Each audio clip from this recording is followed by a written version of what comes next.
So we've been working on the thing 3 months. 11 murdered women, and this guy is still out on the loose. We followed up every lead. We've returned every phone call. We've talked to every ditz and fruitcake that ever claims to have seen the guy. What more do they want? Christine, I hate to cross a picket line. You signed a contract, Mary Beth, agreeing not to strike. Stow it, Mallory. You're starting to look real good in that uniform there, Canfield. Cagney. And if it's not tonight, we'll go back tomorrow night. And if not tomorrow night, we'll go back the next night. I'm scared, all right? You happy now?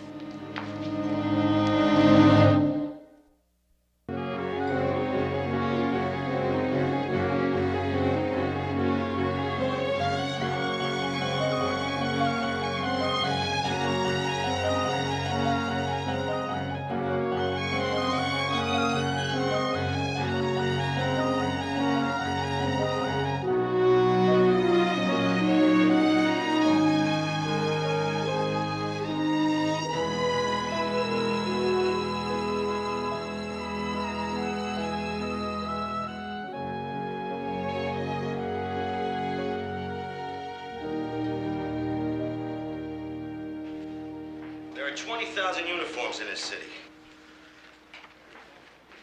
That's 80% of the force.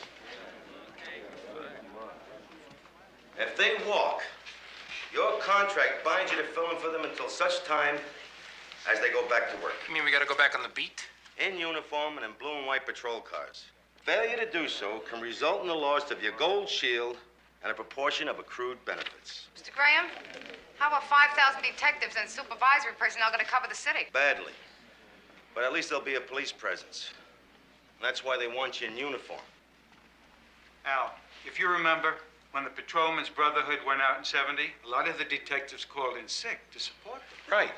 And that's why they put a blue flu clause in this contract. Calling in sick without due cause is tantamount to dereliction of duty and punishable by loss of rank and benefits.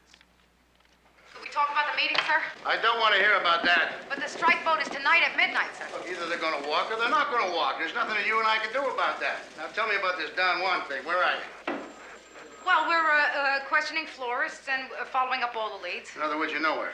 So we've been working on the thing 3 months. That's exactly the point. There's 11 murdered women, and this guy is still out on the loose.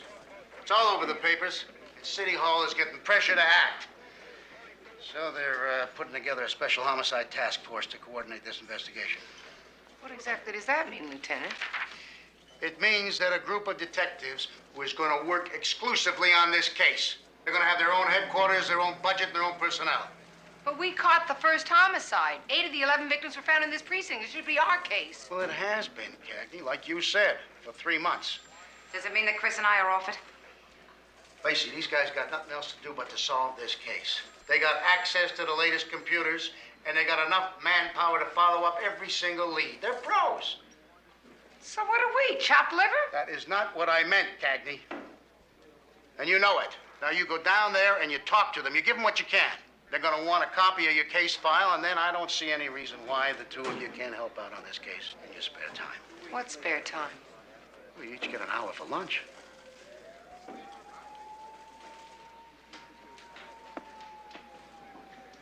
Yes, sir. Christine, it's not our fault. So why are they calling in the Marines? Because he's still out there. What, like they're gonna catch him with a computer? Come on, we followed up every lead. We've returned every phone call. We've talked to every ditz and fruitcake that ever claims to have seen the guy. What more do they want? Don't take it personally. Yeah, 2 more days a week, we could have nailed this guy. Excuse me, where can I find Detective Crespi? Thank you.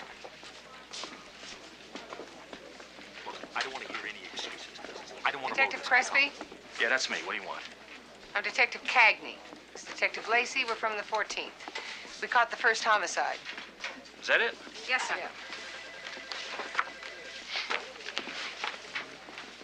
Wait a minute. This is a photocopy. Oh, we keep the originals for our file, sir. Is it all here? Yeah, you got detailed reports on all the victims, the witnesses interviewed, next of kin, forensics, leads followed up, the works. Okay, good. Thank you.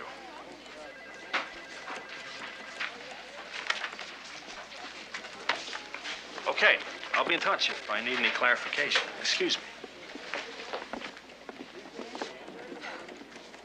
Ah, look. Hey, look, we put a lot of time and legwork into this. You know, we'd like to keep our hand in. Listen, Detective, Cagney. Cagney. Listen, I've got 6 full-time detectives. I've got 3 secretaries. I've got 10 phone lines. I've got 24-hour coverage.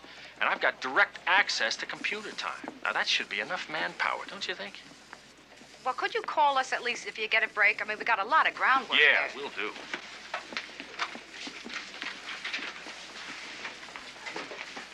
What a charming man.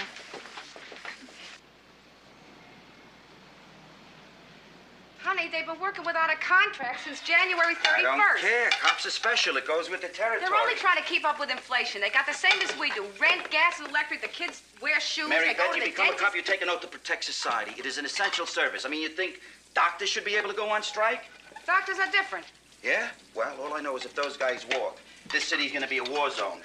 Every lowlife from here to Canarsie is gonna think he's Al Capone. I mean, you wouldn't walk, would you? That would depend. On what? On what the city was offering. And how bad I was hurting. You hurt? I give you back, bro.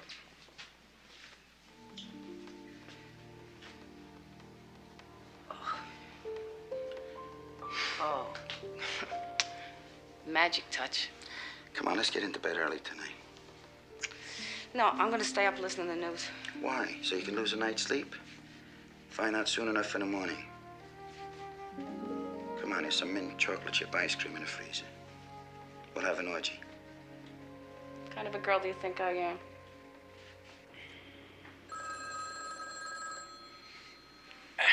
Thank you. Yeah.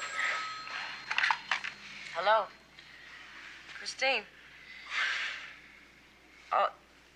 Oh, no. Yeah. All right. Tell him I'll be there in an hour. What happened? Uniform's going out.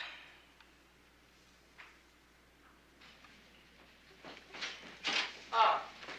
If I don't breathe today, I should be all right. I swore I would never wear this thing again. Not even on Halloween. I cannot do this lousy tie. Can you help? Can you give me a hand here? It's driving me nuts. I keep in practice with Harvey. I never saw Harvey wear a tie. Yeah, Christmas Eve, Easter Sunday, weddings and funerals, and the track. And the track? Brings him luck. I can't believe they're going out, huh? Now, they're setting up a picket line outside right now.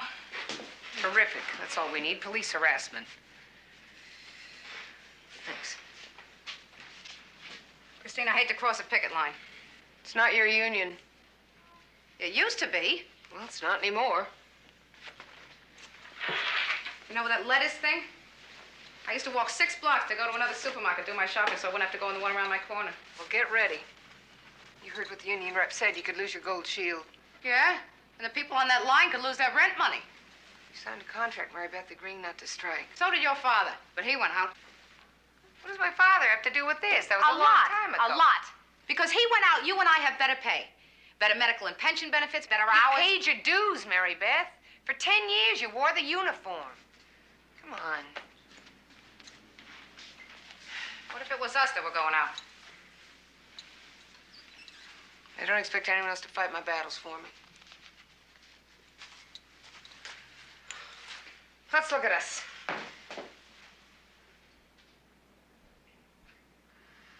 Well, it'll be an interesting roll call. Let's go. Come on!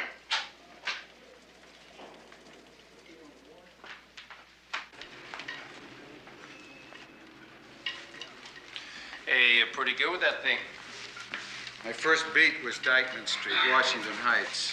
Tough neighborhood back then. You had to be pretty good with this baby. Yeah, but your uniform looks like it's from the Civil War. Actually, it was the Korean War. Come on. We're busy fighting everybody else's battle. We've got a job of our own. Not bad. Not bad at all. Little butch, maybe. All right, everyone, come here. The news isn't good. You could be out for a while, and until such time as they're back, this is the way it's going to run. We're all going on A and B shifts. It's 12 hours on, 12 hours off. We're going to set up a temporary dormitory upstairs for those of you who live in Jersey or out of the island, so you can stay over. Now, even though you retain your rank as detective, you will stay in uniform because the key word is visibility. They want you out on the streets as much as possible. So we will take only priority calls. Deputy Inspector Nelman and myself will be here in the precinct. One of us will be here at all times. All right, any questions? Yeah, what about our active caseloads?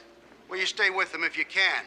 But your first priority is to be out on the streets. I don't want you hanging around here if you can help it. Anything else? No, sir. All right, get yourself blue and whites, 2 to a car. And Paul, Yeah. get yourself fitted for a new uniform. They don't make them like this anymore, Bert.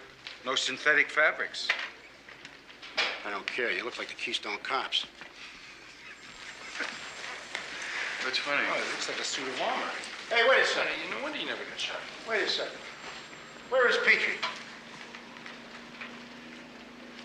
He, called in sick, Lieutenant. What's wrong with him? He's got 103 fever.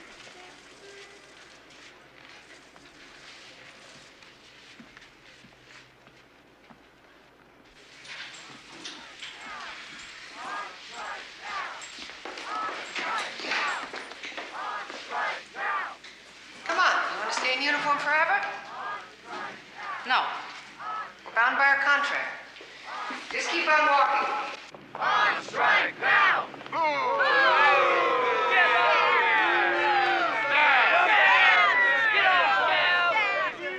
Gabs!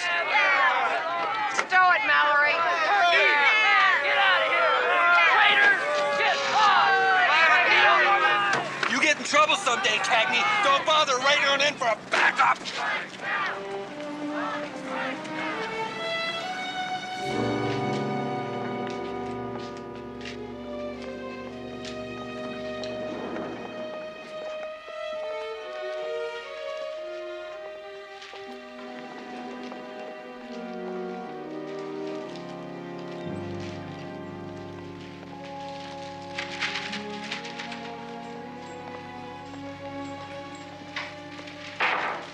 We got it over the radio. What time did it go down? Last night. Time? I don't know that yet. Did you get an ID on her? Listen, I'm very busy here. Do you mind? Why don't you check with Detective Chang, all right?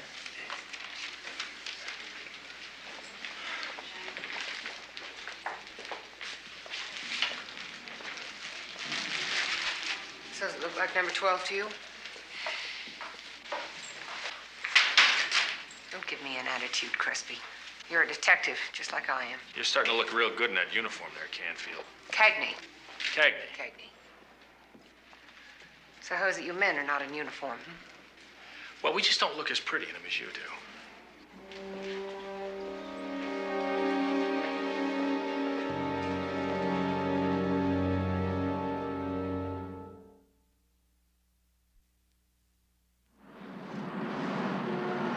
Patricia McConnell, age 32, 547 East 64. Body was found in the lobby of her apartment, so we got the victim profile. Blonde, young, attractive. We got the location, the red rose, the strangulation with the piano Who the wire. hell does he think he is? Huh? Crespi. He's a detective, 2nd grade. Can't go rank on us like that. Forget him, will you?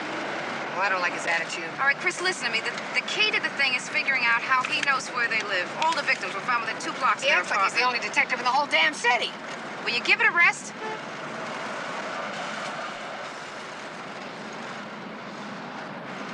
Oh, wait, pull over here. Look at this, she's on fire.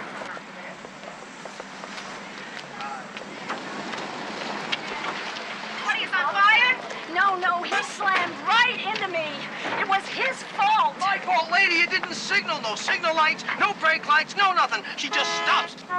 Look what you did to my car. Lady, you could eat off that car. Now, don't be impertinent. You know what you could do with impertinent? You know what you can do with your lips? Button them up. License and registration for the two of you. Certainly. It's worth the shot, Mary Beth. We gotta go through Crespi. Why? Because he's got all the telephones, he's got all the people to make the calls. This here is not even our case anymore. We're not even supposed to be here. You want me to do it? No. Oh,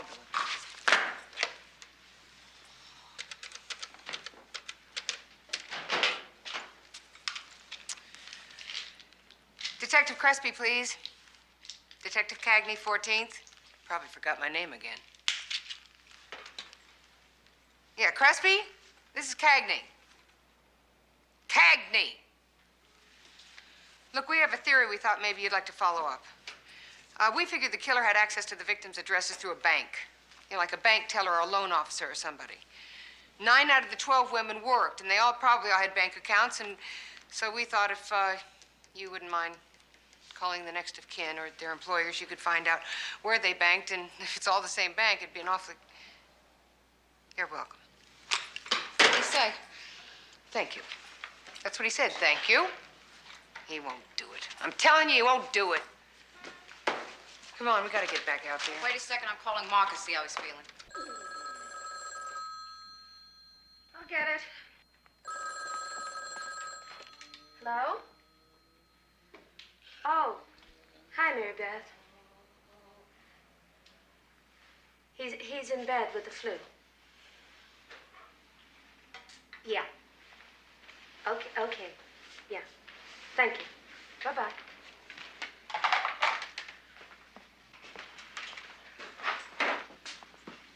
I hate lying.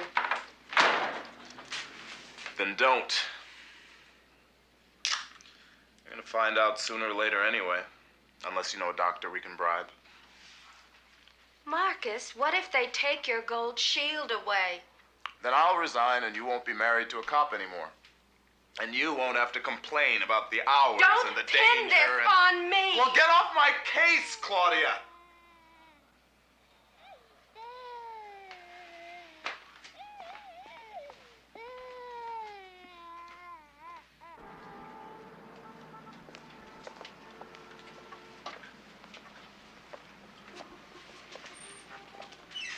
Excuse me, do you work here? Yeah. Cagney Lacey, 14th? So how come you're not on strike? It's the wrong union. You ask me, it's criminal. Cops going out on Excuse strike. me, sir, but we're interested in anyone who's been purchasing red long-stem roses frequently over the past 3 months. The Don Juan killer, right? I knew it. You knew what? Mr. Taliaferro. I never liked his face. He's your man. You happen to have an address on him? Lenox Hill Convalescent Home. He orders flowers all the time, gives them to the nurses. It's a real ledge, even in a wheelchair. He's in a wheelchair. He's 80 and he's half blind, but he's the type, believe me. Little beady eyes. You want to stake out my store, it's okay with me. Uh-huh. Well, thank you.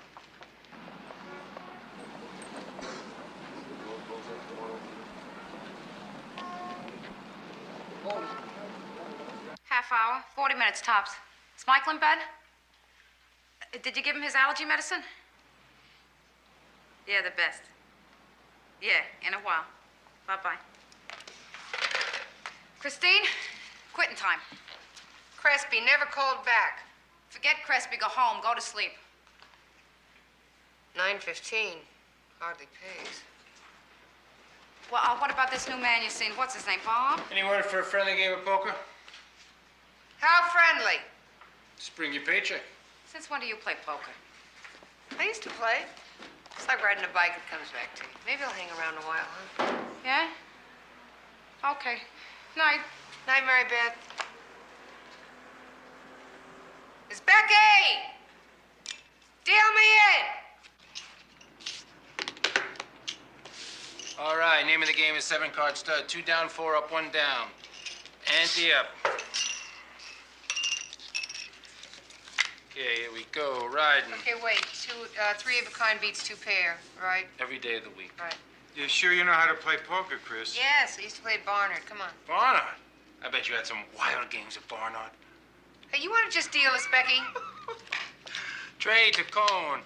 Cowboy to Fernandez. A duck to the Keystone Cop. A lady for the lady. Can you look at your down cards?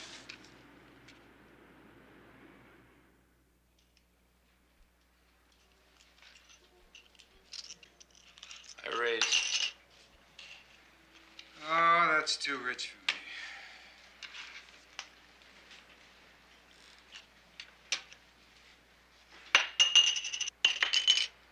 Are you sure you want to call? What you got us, Becky? Old blue. Read 'em and weep. I win.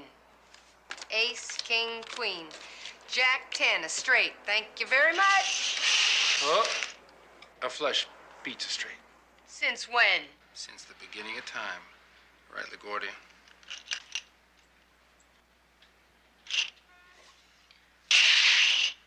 Thank you, gentlemen.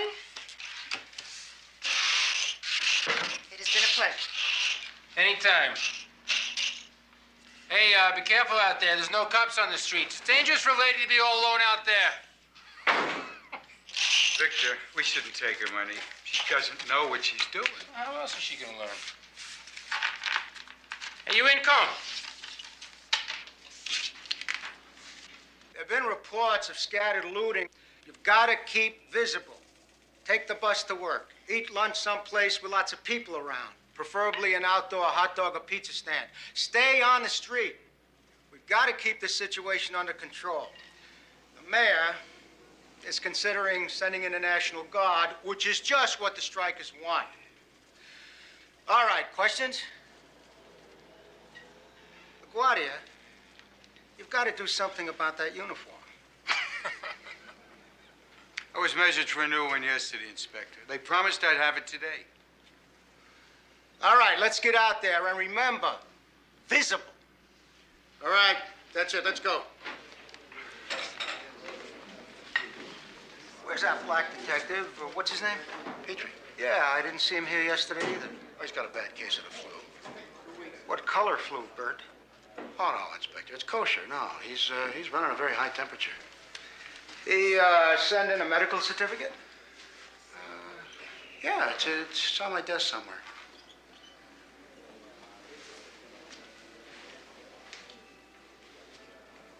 You want some of this here? No, I hate relish. More for me. It's too sweet. Whenever you're through with the mustard, it could work. Today, I'm telling you, he hasn't checked it out. Why shouldn't he check it out? It's a good theory. Because it wasn't his idea. Well, there's nothing we can do about it, so there's no point in giving ourselves indigestion. We can make the calls ourselves. Chris, why not? We got the employer's numbers and the case file right in the car. Well, that's going to take a lot of time, Christy. We're making all those calls, getting the right department, explaining what we want. So they're not going to have the information at their fingertips. They're going to have to call us back. So what? So we don't have an office. Sure do. Right there. It's perfect. Huh? You want to make phone calls from a booth on 9th Avenue? Noman said he wanted visibility. We'll give it to him. You got 20 dimes? Huh? Great. Whatever you say. Thank you. Whatever you say. Really?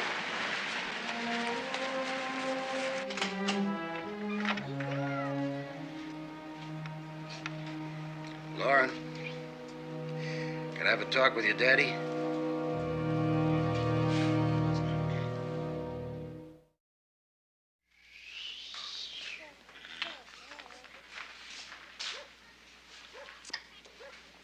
You're putting an awful lot on the line for this, Petrie.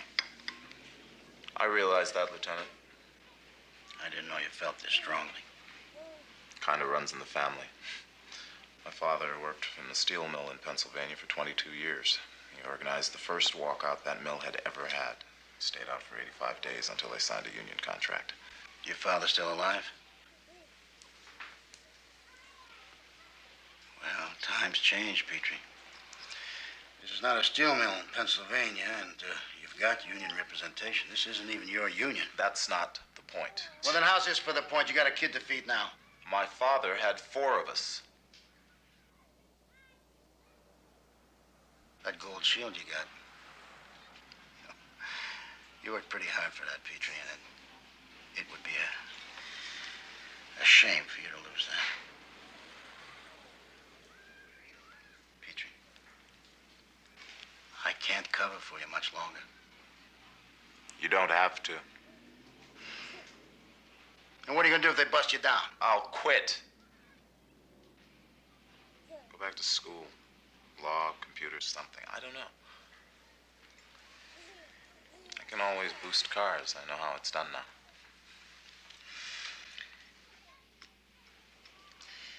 Well, settle this thing.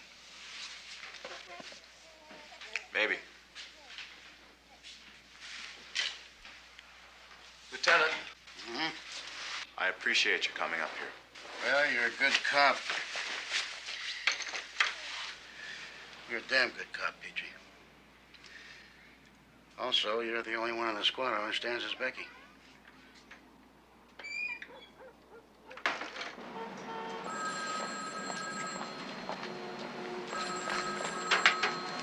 Cagney, 14th. Yes, that's right. Yeah, can you repeat that again? Okay. All right, thank you very much.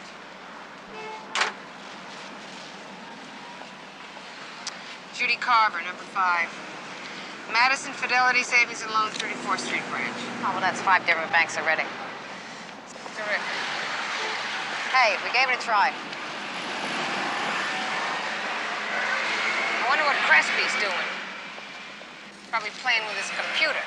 Huh. Come on, we'll cruise 10th Avenue.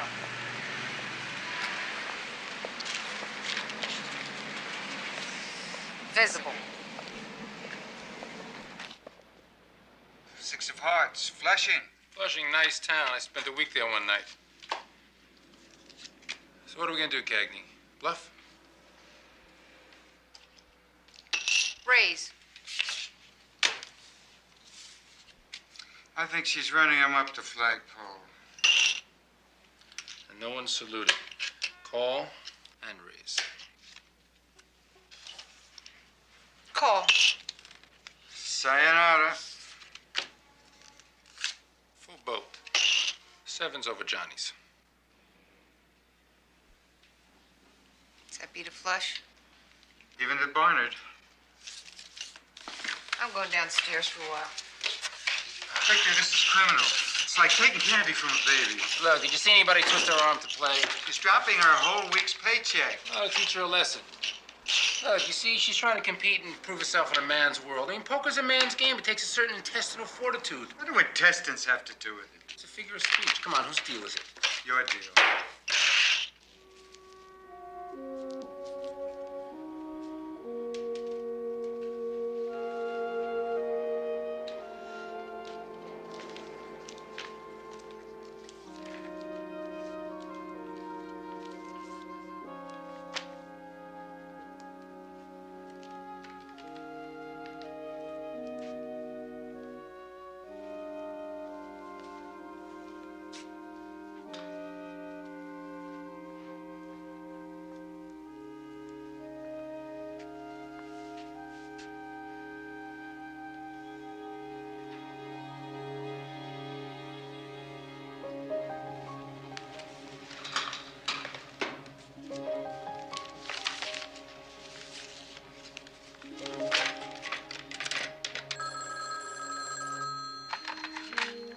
Yeah. Mary Beth, I think I got it. What time is it? Birth control pills. Christine, it's 1:21 in the morning. Where are you? Precinct. Listen, you want to hear the link? A doctor, a GYN. Chris, what are you talking about? I'm talking about the fact that 4 of the women were carrying birth control pills. You read the psych profile on the killer? Jack the Ripper syndrome, sexually repressed, a high sense of morality. Chris, what are you talking about? I'm saying he resented women who were sexually liberated. Women who used birth control pills. Only 3 of these women were married. Get it? See what I'm saying? Chris, listen to me. It's late. You're overtired. But it makes sense. What if they all went to the same doctor? Will you listen to me? I want you to get in the cab and go home and get some sleep. Okay, I will. Just tell me what you think. Terrific. We'll talk about it in the morning.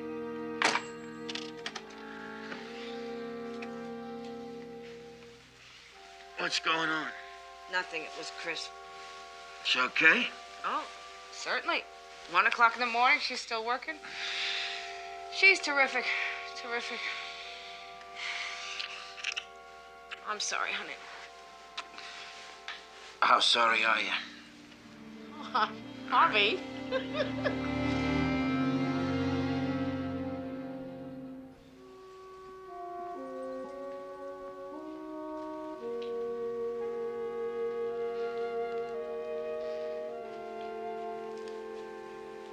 Hey, Chris?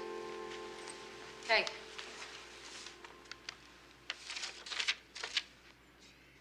What time is it? 14 minutes of 9 in the morning. I got here early to beat the picket line. You slept here? If you could call it that. How come you didn't go home? What time the doctor's office is open? Doctor's offices? Yeah, come with me. I think that you should go home and get some rest. You know, the nurses, they'd be in by now. We could call them. They could look in the files for us. Christine, what if this crud is like a random killer? Well, now that's great. Then where did that leave us? I don't know. Mary Beth, I could be way off base here. But I'd rather be off base than nowhere, okay? Okay. So what, you think it's really birth control pills? Well, it fits the site profile, and it explains how he has access to their addresses. The thing is, though, they'd all have to be going to the same GYN. That's 12 women, one man. Ah, it's a long shot. It's like the bank theory. Yeah. Why would they all have to go to the same doctor? The addresses. Yeah, but say that was different doctors, and they all wrote prescriptions. And then the prescriptions were filled out at... Oh, the pharmacist. That's what I was going to say. I know that. Mary Beth, you're brilliant. So why aren't you changed? Come on, let's go. Still, we have to go through the doctors. Oh, come on, Crespi. You've got 3 secretaries, 10 phones, you've got the mayor's office behind you. Now, you can get answers we can't get.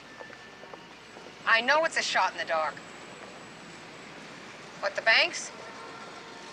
Oh, you finally followed up on it, huh? Yeah, well, we do too. Okay, look, what I need from you is the names and the telephone numbers of the gynecologists. All 12 of them. We'll take it from there.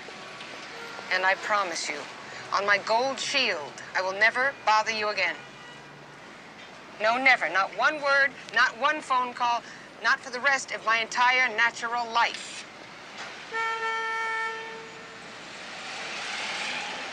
Five 2368.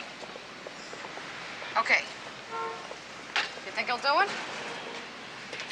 I don't know. I made him a pretty good offer. He really doesn't like you, does he? That's what I'm counting on. Well, there's not going to be any crime on this street corner today.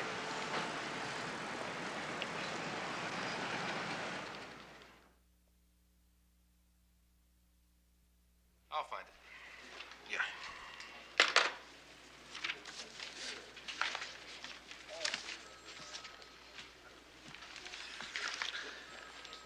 Your partner in this morning, Detective? No, sir, he's still sick. What? Must have a pretty nasty case of the flu. Yeah, he's sick as a dog. How long you two been together as a team? About a year and a half. You get along? Sure. You know, you get used to working together with a partner. It's like a marriage. Yeah. You get somebody new, you gotta make the adjustment all over again. It just doesn't feel right. You don't know where the guy likes to eat, how he handles a perp, whether he'll be behind you when you go through a door. You know what I mean? Sure. So, if I were you, I'd help him get better real fast. Real fast. Like tomorrow.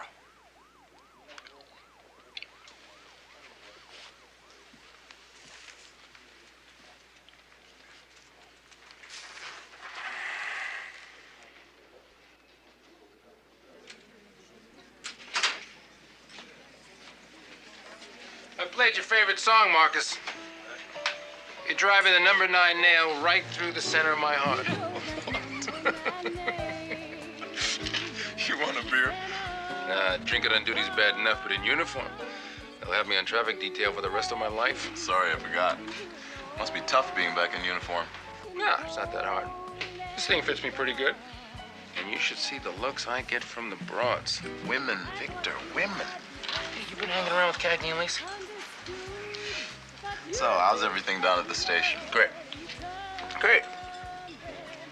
Look, Victor, I hope you understand what I'm doing. Sure. Sure, we talked about it before. I understand. I mean, I don't feel very good about walking out on you. Hey, don't worry about me, huh? So who have they got you working with? Cone? He's a nice guy. Yeah. We're in for lunch down to the place we go. You know, the Greasy Spoon on Mercer near West Broadway? The one with the waitress in the see-through uniform? Gladys. She asked about you. I told her you were undercover. Marcus? I'm going to say this right now. And I want you to know it's from the heart, and I don't want you to think I'm trying to influence you. You're the best partner I ever had. If they take away your shield, they're going to have to take away mine. They're going to hear from Victor's Becky loud and clear.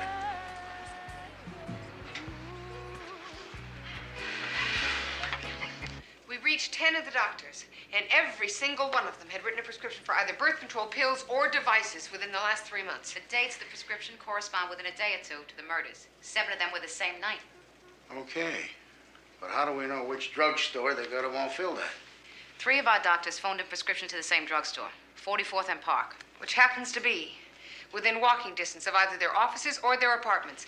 Every one of them. It's all circumstantial, even if you link all 12 prescriptions to the same drugstore. We know that, Inspector, so we have a plan. We'll have one of the doctors phone in a prescription, and I'll go in, out of uniform, of course, and I'll have it filled. And we lay a trap and we wait for him. Well, how do you know we'll strike tonight? We don't. But 7 out of 12 ain't bad odds. And if it's not tonight, we'll go back tomorrow night, and if not tomorrow night, we'll go back the next night. I think it's worth a shot. Did you run this by Crespi? No, sir. We're not exactly on speaking terms with Detective Crespi.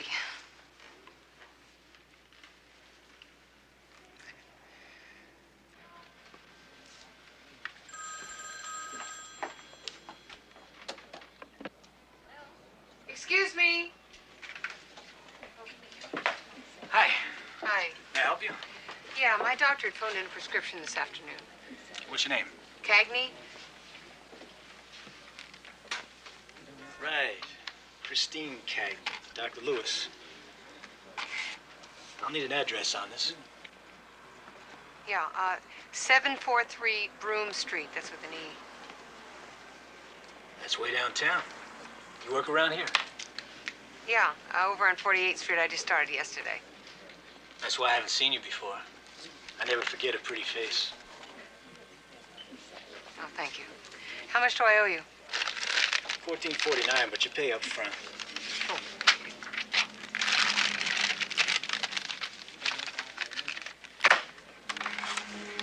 Have a nice day. Thank you.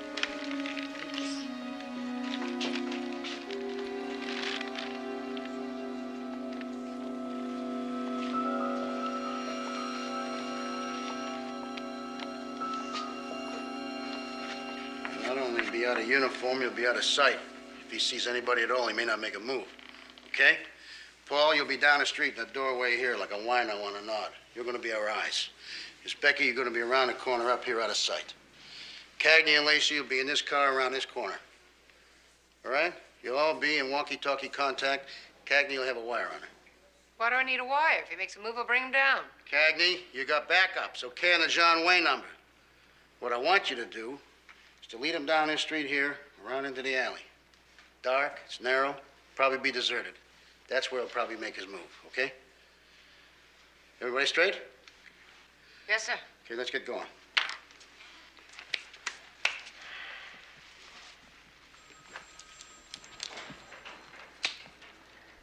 Marcus.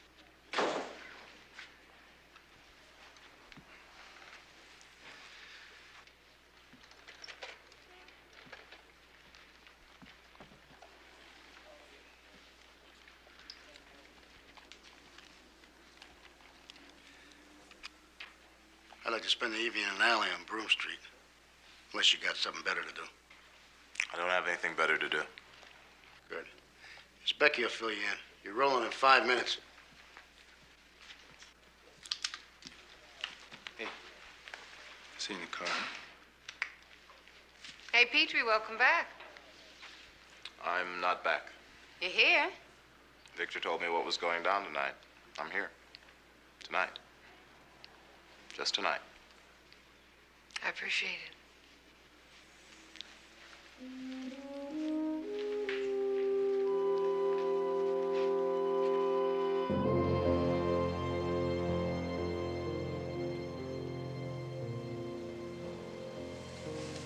Are you all right? Yeah. Day at the beach, right? So big deal. You know, they say that patients who, like, pretend they're not scared before surgery actually come out worse than the ones that admit... I'm scared, all right? You happy now? They say it's easier if you talk about it. It's easier for me if I don't.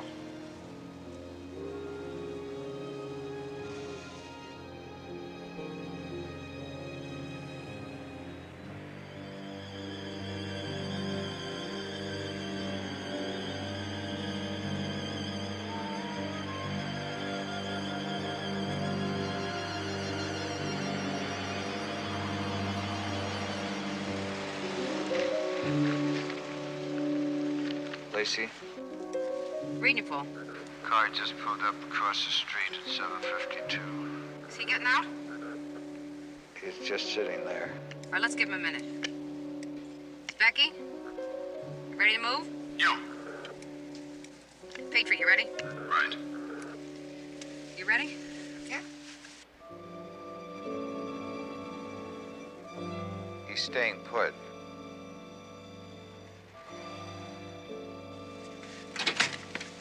Let's do it.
Good evening.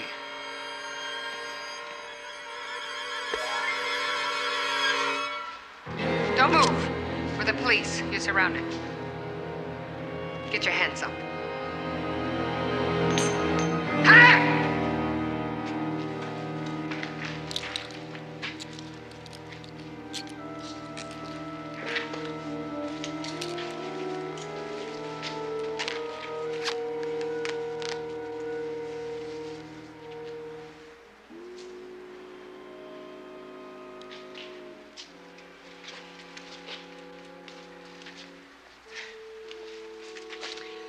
Who's got the evidence bag?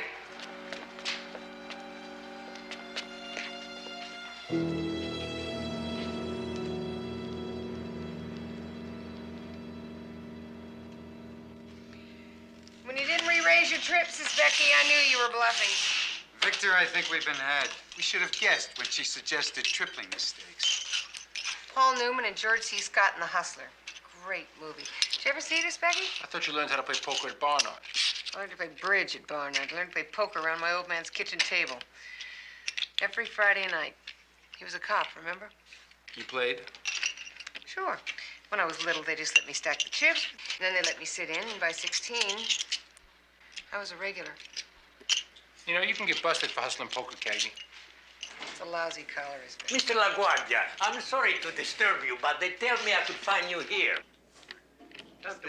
Mr. Giacomo, buonasera. Buonasera, signore. Come state? Bene? Mezzo. E lei? Io sono bene, grazie. You like it? That's very nice.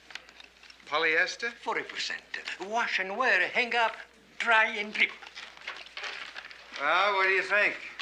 It's gorgeous. Hey, are we playing poker here, or is this some kind of fashion show? 14th, detectives in uniform. Oh, yeah? Oh, that's wonderful. Thank you. Hey, guys, the uniforms just approved their new contract. They go back on in the next shift. Bravo! Get out of these monkey suits. All right. I just got mine. $450. Molto grazie, Mr. Giacomo. I'm sure I'll find some use for it. Grazie a lei. Arrivederci. Arrivederla. Grazie. Anybody know a 42 short? Come on, are we playing? It's Cagney's deal. Do you want to quit while you're ahead of Specky? Shut up and deal, will you? Okay, name of the game is Jacks or Backs. Takes a pair of hooks to open. If you haven't got them, we go to low ball. Andy, gentlemen?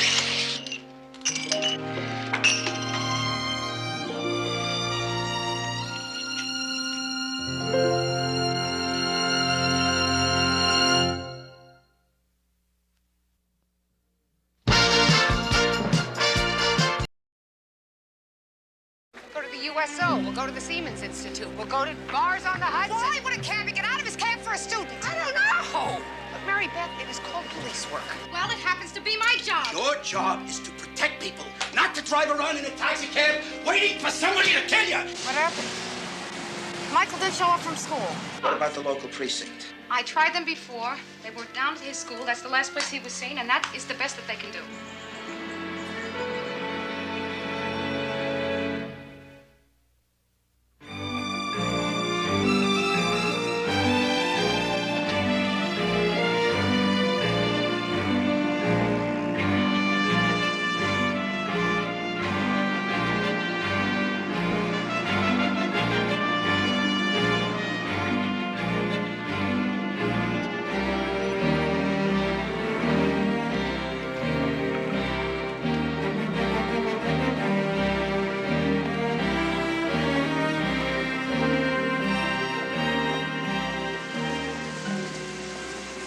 Broadway and 89th. Go through the park.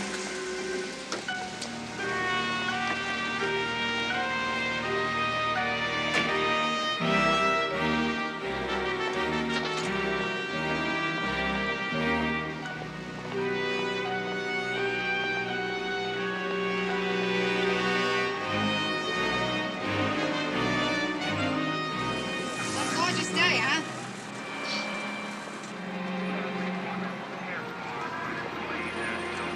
You got a problem up there? Or you just like the way my face looks? Gonna be jammed in the park today. You mind if I go up Central Park West?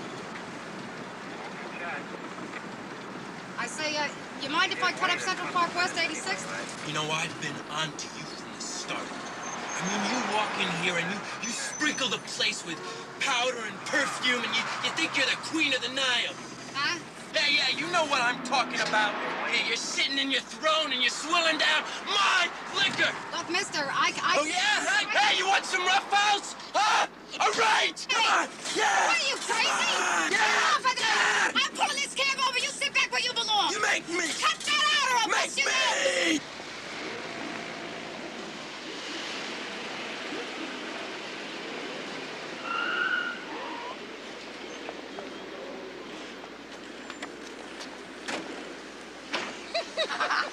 Actors.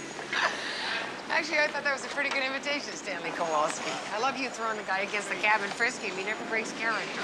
Well, I hope you passed his audition. I can't believe you never saw Streetcar Named Desire. Only on the Late Show. But Harv used to do an imitation of Brando. Harv? Yeah, he'd stand around a T-shirt. He'd go like this. Mary Beth! Hey! Mary Beth! Ladies, we've been waiting for you. I'm sorry. sorry, sir. I picked up a screwball my last run. Yeah, me too. Look, I got this drunk cowboy offers me 20 bucks to drive him in reverse from Port Authority to Penn Station. He barfed all over the seat. Save the anecdotes for later. Okay, this is where we are. We got a tentative report from the medical examiner on the third murder. The preliminary fiber samples taken from the cab all belong to the driver. No help there yet. Lieutenant, what about the latents on 1 and 2? You know how many fingerprints are on a New York City cab detective? We're looking at weeks, if not months, before we can lift a common print. The M.O. on number 3 was identical to 1 and 2. Driver found outside the cab, killed by a single blow to the head. No evidence of robbery. So what we have here is a pathological killer who's going out there after cab drivers, and I want him off the streets. Keep driving? Keep driving. 8 o'clock tomorrow morning, get out on the streets. Any questions? No, sir. Let's go into the office and check the maps. You are a detective, Cagney. Yeah, well, I feel like a decoy. We ride around in cabs all day long, just waiting for this guy to hit again. Why can't they let uniforms do it? Because uniforms are not trained in undercover investigation. You are. That's why you got that gold shield in your pocket. Lieutenant, there are 10,000 cabs in this city. We've got 100 cops in them. That's 100 to 1 odds. You got a better idea? Yeah. We could be following up leads from forensic, checking psychiatric hospitals, that sort of thing. Yeah? Okay. I'm in the cab 8 hours a day. Oh, what's the matter? You never heard of overtime? Okay. All right, it's a lousy detail. Okay, you got my sympathy. But we're looking at a very ugly situation here. Already 20% of the cab drivers don't want to go to work. We don't get this guy soon, we're going to have a city without cabbies. Now, you find out a way of nailing this crud without driving a cab. You tell me about it, all right? It's the one I never even remember. Yes, sir. Taxi! You could never get a cab when you want it. Any luck? You kidding? Cagney, it's a lousy detail, and you've got my sympathy. But 8 o'clock tomorrow morning, back in the cabs. Well, join the police force and see the world, huh? How's a guy get a cab driver out of his cab? I mean, has a New York City cab driver ever gotten out, opened the door for you? Once, when miniskirts were in. Maybe for an elderly person. Wheelchair. None, maybe. Hardly your homicidal killer types. How about somebody with groceries? I got it. A nun with groceries. I think it's time to go home. Me too. I can just get a cab. Don't you think Harv looks kind of like a younger Marlon Brando, though? Definitely. Mary Bent. Hey, Mary Bent. No, seriously. You know, when they were thinner.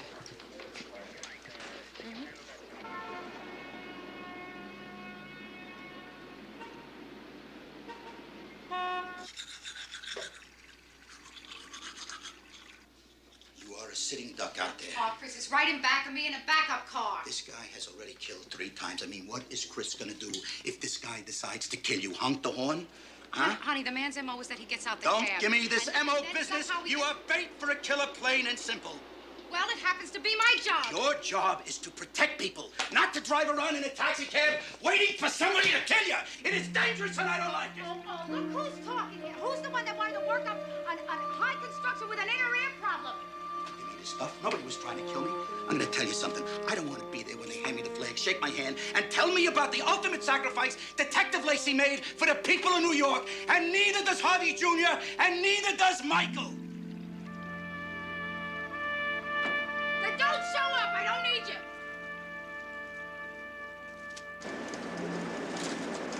The problem is I think he's losing interest in me. Physically. Well, after all, we've been married 22 years. I suppose that's to be expected. Of course, he could be playing around a little on the side. What do you think? I really don't know. Well, this is it. 23rd and 7th.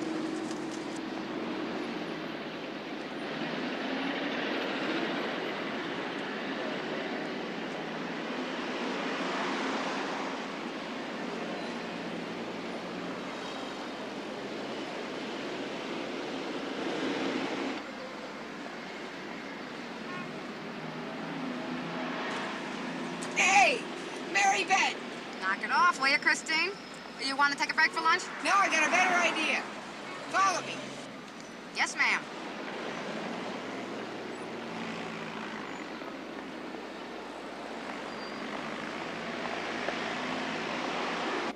Box the 2, the 6, and the 9 for a $20 exact in the 4th race. And a hundred to win on the 2. Yeah, that's it. Want a nut? No, thanks. Max, you shouldn't waste your money betting on horses. Nobody's lucky enough to win. Luck has nothing to do with it. I'm a scientist. I study the racing form like I study a stiff, methodically. Somewhere in there, every day, there's a clue to the winner. Want a nut? What have you got for us today? I found a fiber. Fibers occasionally lead to information. But I should tell you, we're talking long shot here. Don't hold your breath. What have you got that'll lead us to the killer? The position of the body tells us in every case that the driver was bending over, turning away. The depth of the wound indicates a strong man, at least 200 pounds. The angle of entry suggests tall. I'd say 6'1", 6'2", 6'5". What about the weapon? The wound is deep and long. Sort of like an ice pick, but with more weight behind it. Have a hunch what it is? I don't play hunches. Not at the track and not here. I make educated guesses, usually correct, based on the scientific information. Now, this is some kind of specialized tool. You tell us what to look for, we'll find it. Well, imagine a hammer about 10 or 12 inches long, but a thin, pointed tip. No, don't hurt her. Please. Mommy. No, don't hurt her. Mommy. Mommy, Mommy. Hey, what's the matter? Stop hitting. Stop hitting her. Hey, it's okay. It's all right.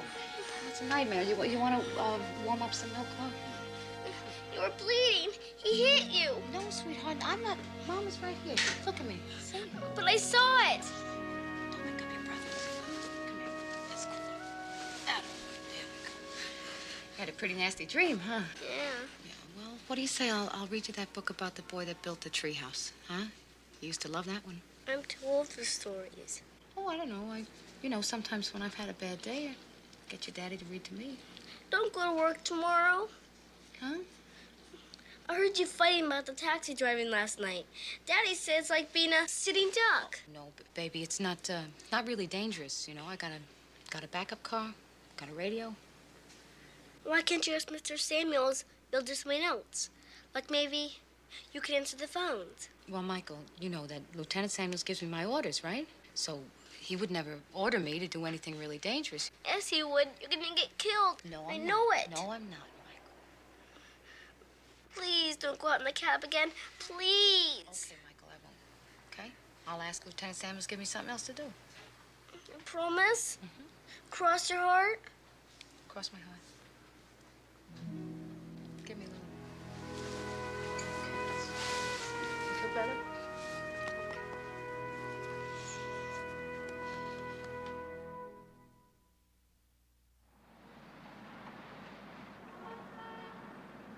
I never lied to him before. Well, it wasn't a total lie. You promised him that you'd ask Samuel. Samuels is going to say no. So he asked. Harv and I don't lie to the kids. It's something we said we'd never do. Well, it'll work itself out. Listen, I went to the library last night. I did some research on the murder weapons. There are very few occupations that use the tool like Max described. I'm level with him about Santa Claus. Here, I made a list. Read that. Read. Archaeologists, bricklayers, geologists, gold prospectors. Well, I suppose we could forget the gold prospectors. These pants are cutting me in half. So, what do you say? You want to hit a couple of hardware stores? You're not listening to me. I heard every word that you said. You and Harvey promised that you would never lie to him. You leveled with him about Santa Claus. Okay, you heard, but you're not listening. Mary Beth, he had a bad dream. Huh? A nightmare. So you made up a little story to help him go back to sleep. What's so wrong about that? I have to make him understand about the work. How do you make a 9-year-old understand the work we do? Kids don't have the perspective. What are you, Dr. Spock all of a sudden? Hey, you want to make yourself miserable? So be miserable. For my money, I think you're a terrific mother. And if you're not doing the job, So, all right, we gotta hit the cabs. Samuels, you know?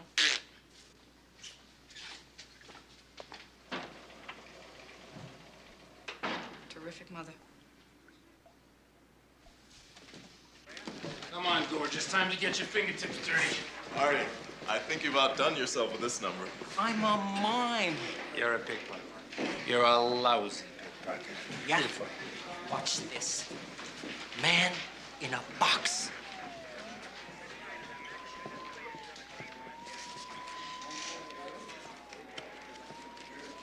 What do you think, Marcus?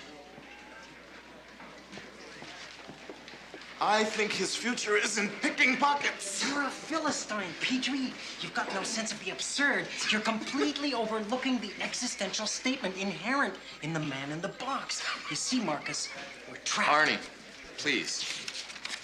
Sergeant, have you got a print pad?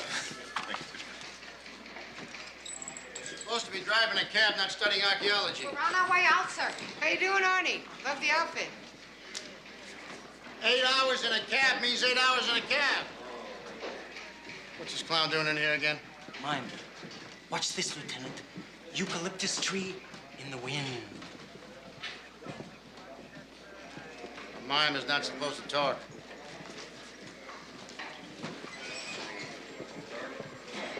Arnie, enough. This could be your baby. It's the right angle. Where'd you find it? In a hardware store. We hit a bunch of them this morning. What are the chances that's the prototype? 2 to 1. Get off the rail, you bum! Someone ought to kill that jock. Max, Huh. is this the right weight? Oh.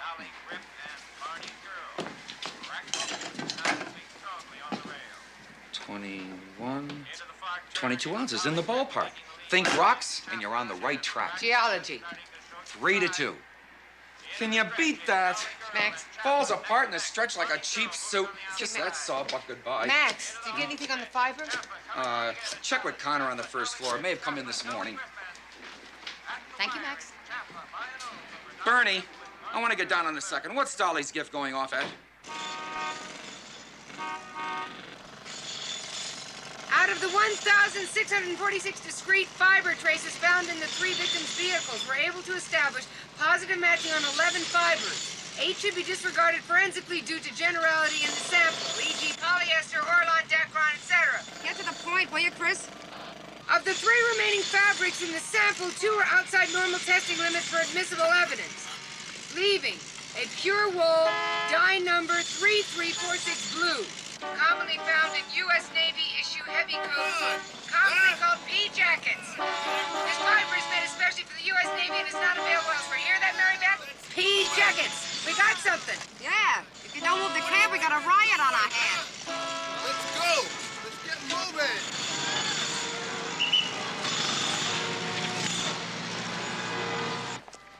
Who else do you know, besides students, who wears pea jackets? I bet you 85% of all old pea jackets are worn by these students. Oh, Max would love to take that action. You're talking a serious long shot. We got a pea jacket, we got a geology pick, so suddenly it's a geology student? He's riding around as a decoy. That's our orders. You realize this is not the only college in the city of New York with a geology department. So we'll go to NYU, we'll go to Hunter's College, we'll go to City College and make a nice list. Yeah, what if it's a sailor who likes rocks? We'll go to the USO, we'll go to the Siemens Institute, we'll go to bars on the Hudson. Why would a cabbie get out of his cab for a student? I don't know. Look, Mary Beth, it is called police work, all right? We run down leads. 19 out of 20 of them don't even pay off, and it's the only way I know how to do it. So let's just do it, okay? 1 hour and 14 minutes before we get off the cabs. Then I can quit feeling guilty, and you can quit telling me how to do my job. Right. 1 hour. And it's called rush hour. You want to sit bumper to bumper on 3rd Avenue? Because I don't, so come on. If you want. Do you want to go with me? I'm doing this for Michael, not for you. Great.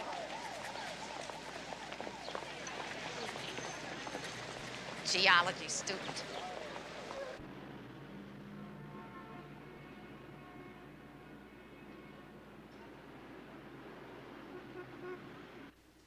I don't understand this stuff, the percents.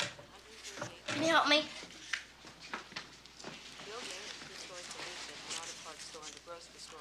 That's easy. Percents are like ratios, like a part out of 100, see? 4% just means 4 out of 100. So like a sales tax of 8% means you pay 8 cents for each dollar. I thought you said out of 100. Don't be dense. It was just a for instance. Don't call me dense. I'm trying to help you with your homework. Oh, yeah, I'll forget it. Mama help me. You know where Mom hid the marshmallow cookies? No. What time's she coming home? I don't know. On October 9th, a cab driver was found murdered in Manhattan. John Freelick, aged 47 of the Bronx, was found bludgeoned to death beside his cab under the West Side Highway. This marks the third in what the police believe to be a related series of brutal slayings that have terrorized the city's taxi drivers. Freelick, father of 3, had $41 on him at that time. The money was not taken. We have an exclusive interview for you today with John Freelick's widow, and for that interview, we go to Sandy Taylor on the scene in the Bronx. Sandy? Hey, what are you doing? Kojak's on. I'm calling Mom to find out what time she's coming home. You're not supposed to call her at work unless it's important. Hi there, folks. This is Bob from Bob's Previously Owned Cars. I want you to take a look at a couple of cars we have down here. How about this beauty, huh? Power brakes, power steering, AM, FM, stereo, air conditioning, fan.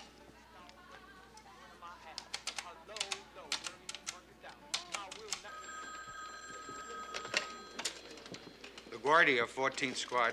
Is Detective Lacey there? Harvey Jr.? No, Michael. Is my mother there? This is Detective LaGuardia, Michael. Is anything the matter? No, I just want to talk to her. Well, she's not here at the moment. I thought she's supposed to be at the station answering phones. I beg your pardon. Never mind. Listen, Michael, I can get her on the car radio. Hold on, just a moment. Anybody know Lacey's cab radio contact number? Michael? Michael, are you still there? Michael?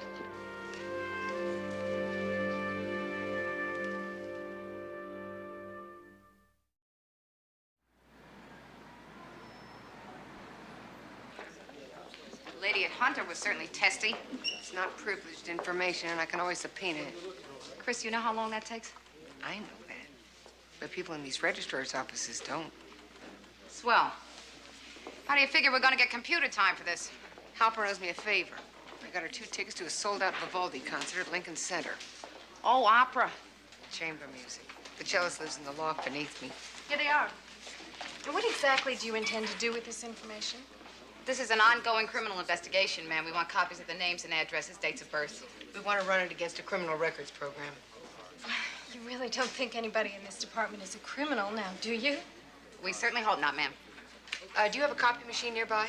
Yeah, down the hall in 202. Oh, terrific. I'll bring these right back. Thank you. 5 minutes.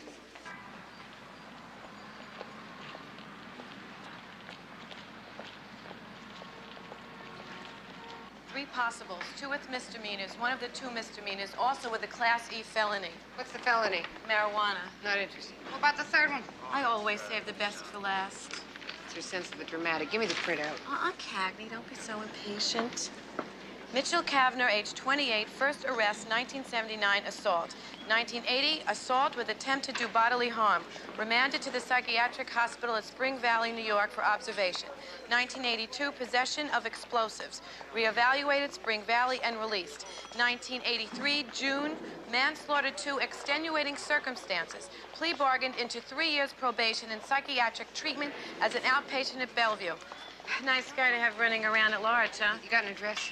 Yeah, it's all there, including blood type and religious persuasion, should you be interested. Thanks, Ruth. We gotta run. Enjoy the Vivaldi. It's Schubert, the Trout Quintet. Peasants. We gotta be back at the garage in 48 minutes. Yeah, well, what if we bring Kavanaugh in? Then we're out of those damn cabs. We have to prove it, Chris, even if it is him. 6th and Avenue B? We can make it if we move. Come on, we're on a roll here!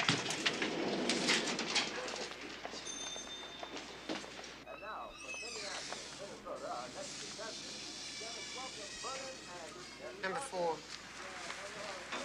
I don't think we got a case here, Christine. Jay's gonna ask him some questions. Find out his whereabouts, the days and the times of the 3 murders. Look for geology for picking a pea coat. We cannot arrest him for owning a pea coat. Get a positive fiber match, we can. Yeah. Detectives Cagney and Lacey, NYPD. You Mitchell Cavanaugh? Yeah, that's right. I'd like to ask you some questions. About what? Can we come in, Mr. Cavanaugh? You got a warrant? No, but we can get one. Well, then get one. What do we do? We get one.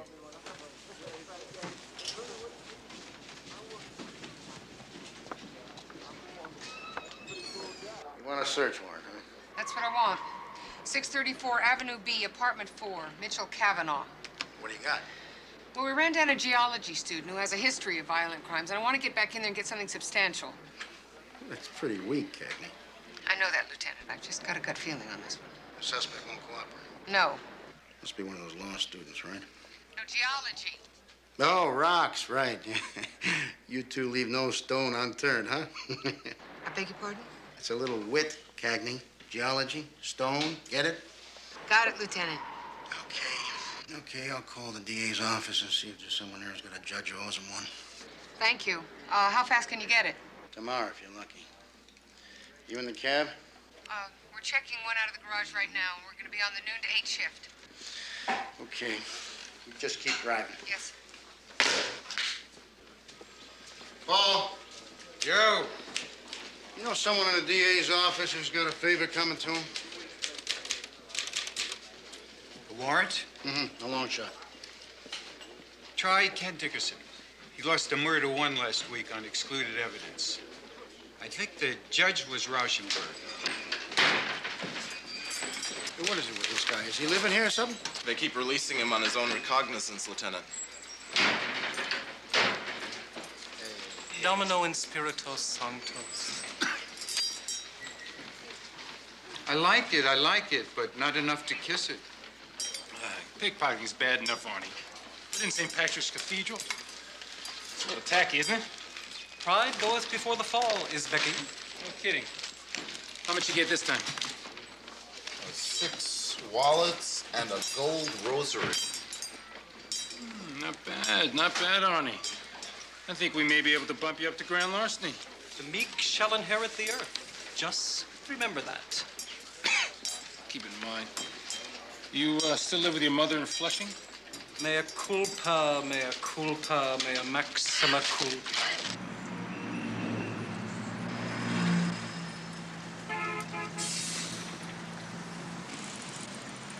Control to car 11. This is car 11. I have a message for Detective Lacey to 10-1 his precinct. Car 11, 10-4. His precinct. Try Freddie Sobel's house? Or what about the schoolyard? Okay, it's not yet 7, Harv, so just calm down. I'll be there as soon as I can. Yeah. What happened? Michael didn't show up from school. Cover for me, will you? Yeah. Give me the keys. Supposed to be home at 4. We were gonna buy sneakers. Did you try Judy Gabler? She's a girl. He wouldn't be there. They work together on a science What's the project. number? 5559 9 what? 9658. How many kids are abducted on the streets of New York every day? We get calls like this all the time. 9 times out of 10, you know, they show up within an hour of the call to the precinct. Hello, Mrs. Gabler. This is Harvey Lacey, Michael Lacey's father. Yes, ma'am. Is my son at your house by chance? I see. No, there's nothing wrong with just waiting supper on him. Thank you. Who else? Who else? Honey, you know of any place else that he might be? I already told Dad. We tried the video arcade, the movies, guitar store. I'm gonna call every kid in. Oh, there's 42 kids in his class. Now, I don't have all their numbers. Look, it's only 8 o'clock. What about the local precinct? I tried them before. They were down at his school. That's the last place he was seen, and that is the best that they can do. Thank God for the police. Honey? Oh, why don't we all have something to eat? Going back out in the car.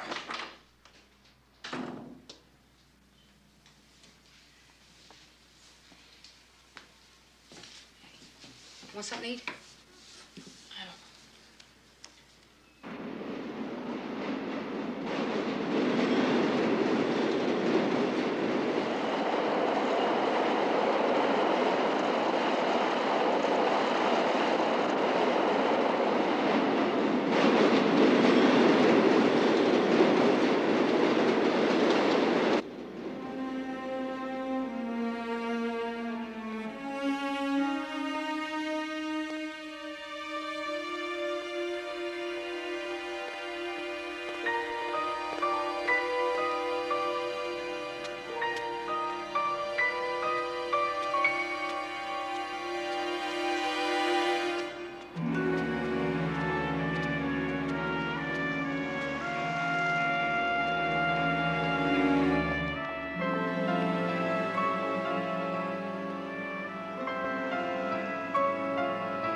is it?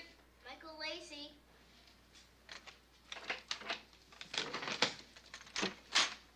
Michael. Hi. You okay? Want to come in?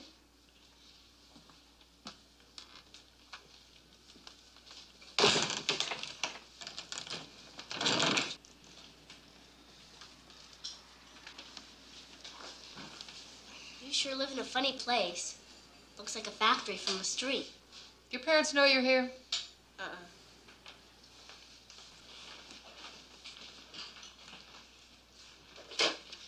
Wait a second, who are you calling? Calling your parents. Don't, please. Michael, I've got to. They'll come and get me. Look, they have to be very worried about you. Huh?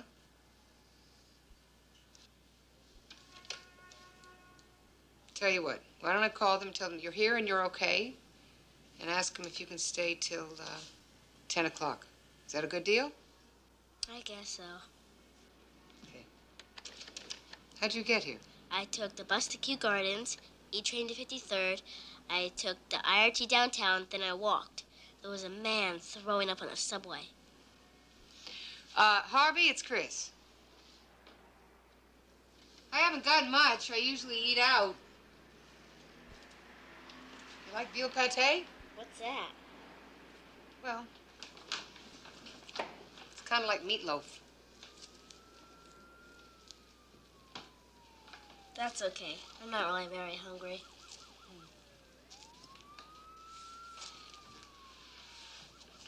Who's that guy in the picture? That's James Cagney, the actor. Is he in your family? No, we just have the same last name.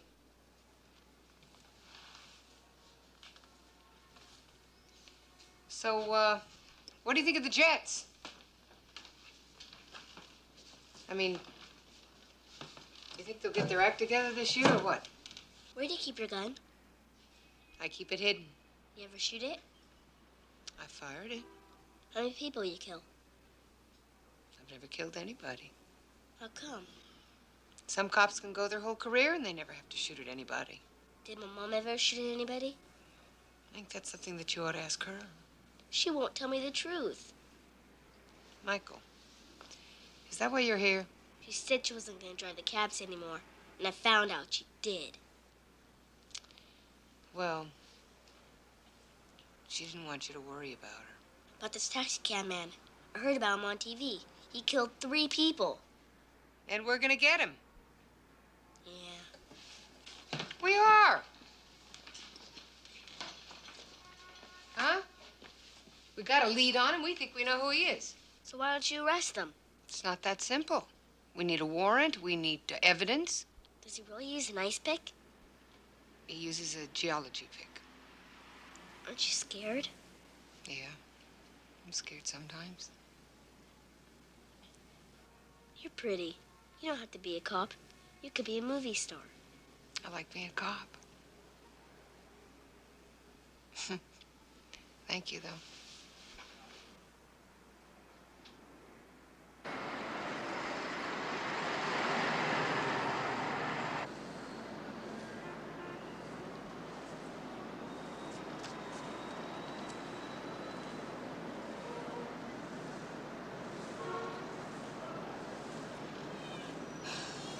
I can't understand how come he went to Christine. Doesn't matter. I'm just glad she was home. She doesn't know how to talk to kids. How do you know? I know. What is this? You're jealous all of a sudden because your son can talk to someone else? That is not true. Hey, Mary Beth, look, I asked you not to drive the cab. Mikey asked you not to drive the cab. You went on driving it. I'm not what do you having expect? this argument with you. We're getting off. Good. I'm a big person. I can understand some things. Mikey is 9 years old. You got to make him understand what you're doing out there. Hey, what do you want me to tell him, huh? You want me to tell him about babies with cigarette burns on their belly? Or how about dead junkies with a needle still hanging out of their arm? Or a hooker. Hooker got beat half to death because her pimp doesn't think she brought in enough money. How do you want me to tell our kid about that, huh? Huh? I don't know.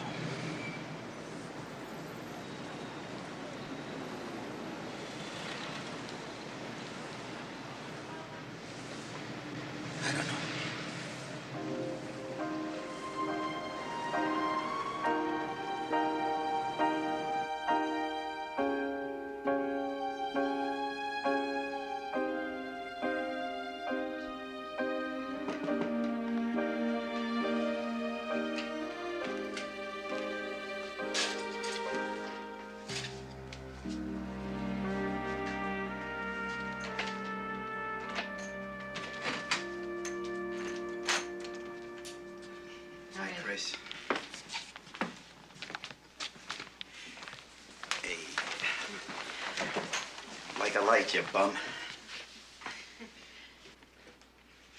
Yeah, it was really wiped out. One bus, 2 subways, and a 6-block walk. Well, we better get the guy home. Come on, baby. All right. Let's go. Listen, now keep the quilt. Mary Beth can bring it to me in the morning. Thank you very much, Chris. Welcome. Why don't you go ahead and get the elevator? I'll be 1 minute. A minute.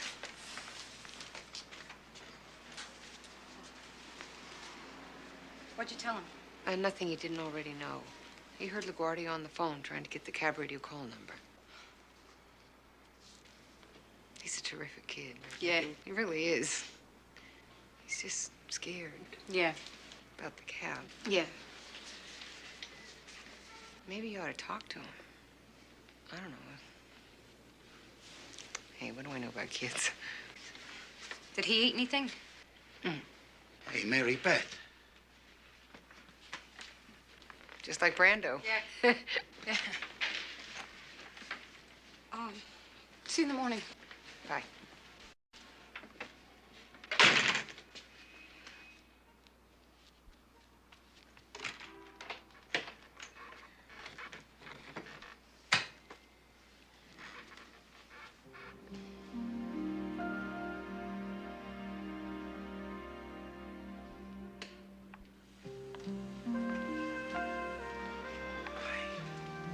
Wants a glass of water.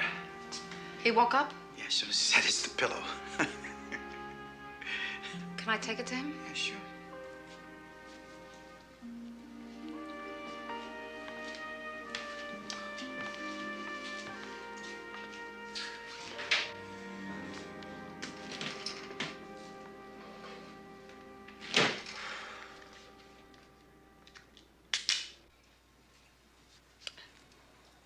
How's that? Thanks. Michael, I love you very much. You know that, don't you, sweetheart? And I'm so glad you're safe. I did something wrong, Michael. I lied to you. And, I'm sorry. I hope that you'll forgive me. I did it because I didn't want you to worry, and you wound up worrying anyways, and so it turned out to be not such a hot idea, did it?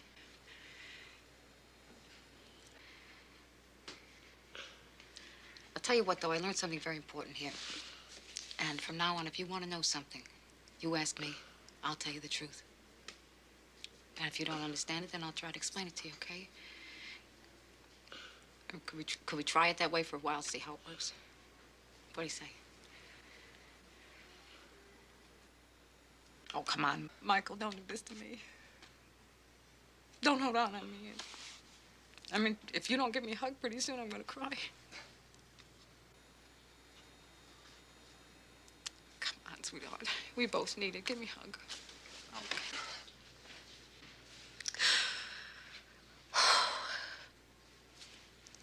That's my boy. That's my beautiful boy.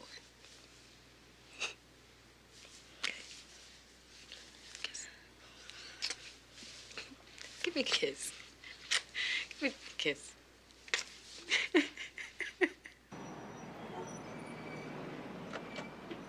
can have him back tomorrow, Captain. Bright and early. Yeah, you got my word on that. Thanks. I appreciate it, Captain. Okay, I got you sprung for today, but just today. This thing goes nowhere and you're back in the cab. Yes, sir. What about the warrant? Pick it up at Judge Rauschenberg's clerk's office. That's in the municipal court building.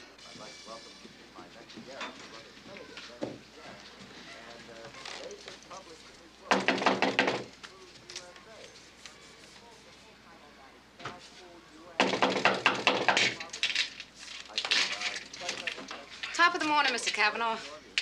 You two. You got a warrant. If Signed by Judge Rauschenberg. May we come in, please? Go ahead. Am I under arrest or something? Sit down, relax. No, not yet. So what do you think, Mary Beth? 6'1", 190 pounds. It fits our description.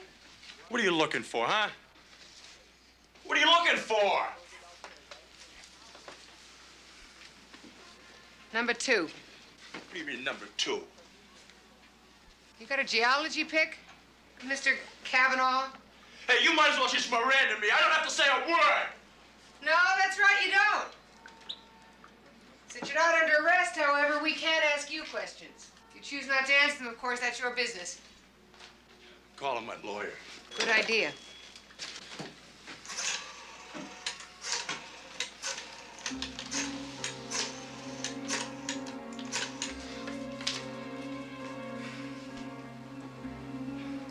Felix, please. Yeah. That's 3. Put it down. Put the phone down. Mr. Kavanaugh, you now officially have the right to remain silent.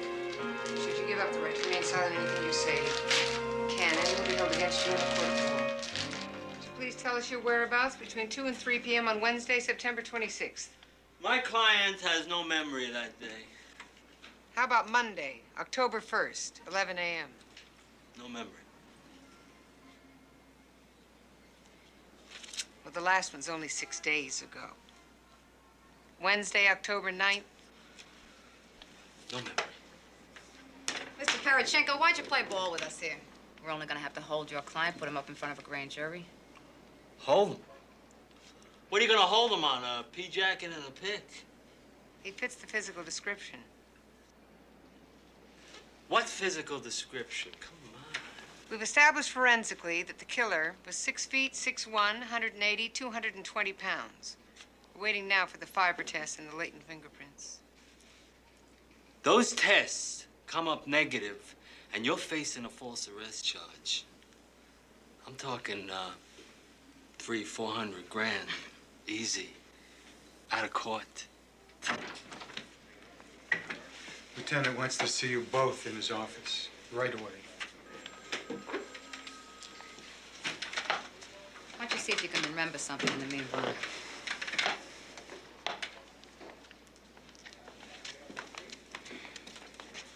We'll be back.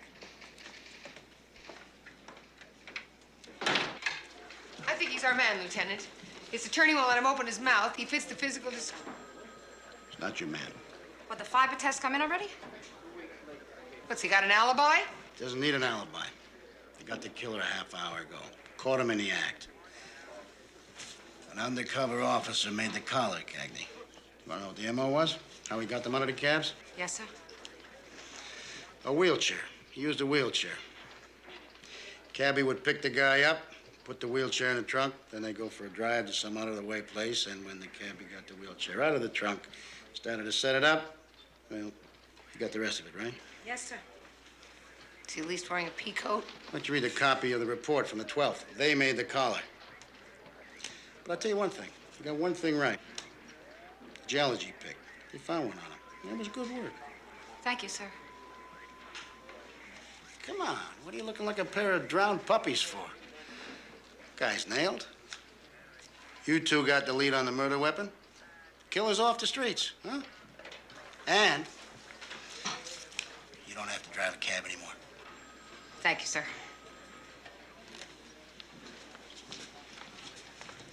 Wheelchair. I said wheelchair to you. Didn't I say wheelchair on Tuesday? Nuts! Victor. Oh, Hi.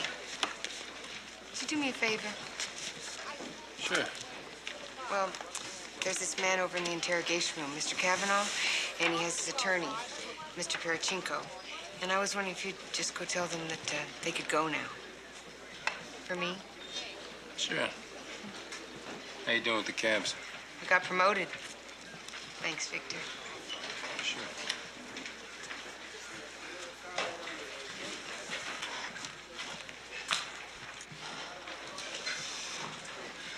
When you think about it, Chris, it's good news.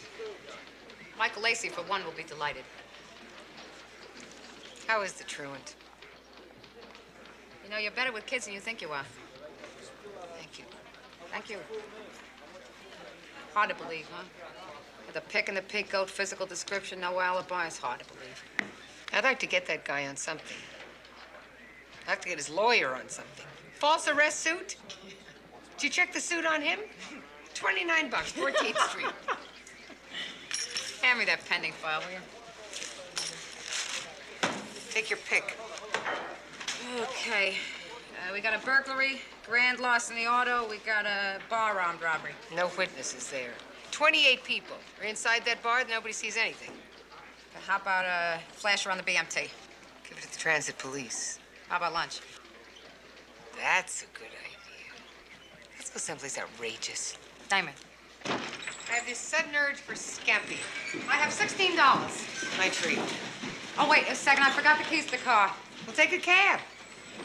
I'll get the keys.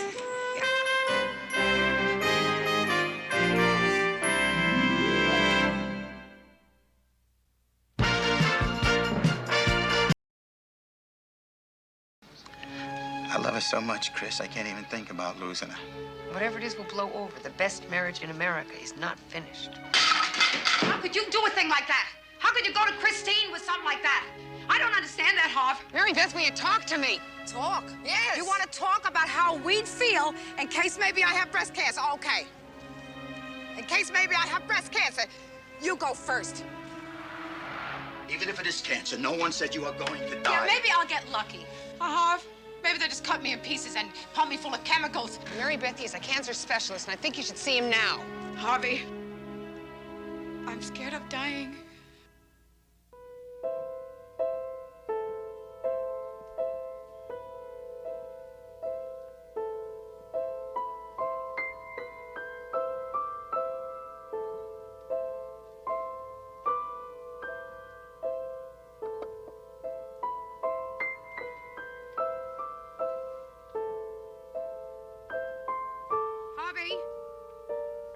Harvey, what you doing up?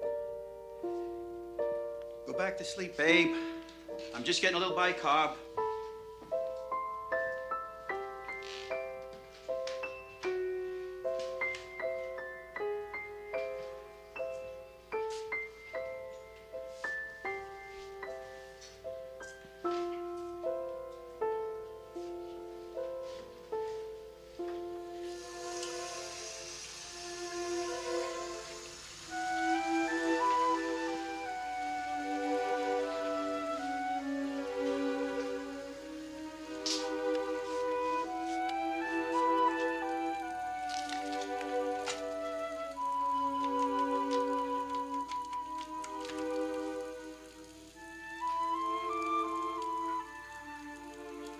Chris, I didn't wake you, did I?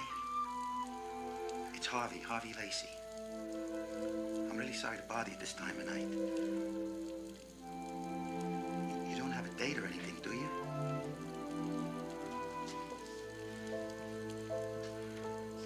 I need to talk to you, Chris. No, not now. Can I meet you tomorrow for lunch? Or how about after work? It's very important. Yeah? Okay. Yeah, I'll find it. Thanks a lot, Chris.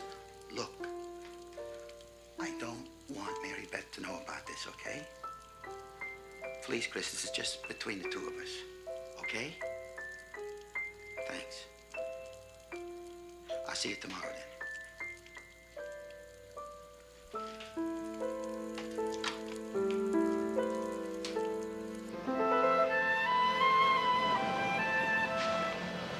6 hours in court.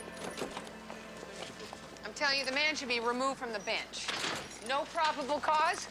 I've been a cop 14 years. I know probable cause, believe me. Yeah.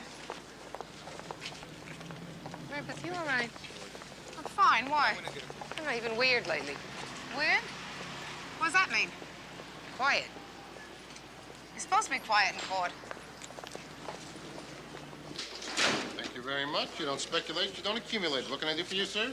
$10. Nice action. Thank you very much. You know we're down to the home stretch here, kiddies. You changed the odds again.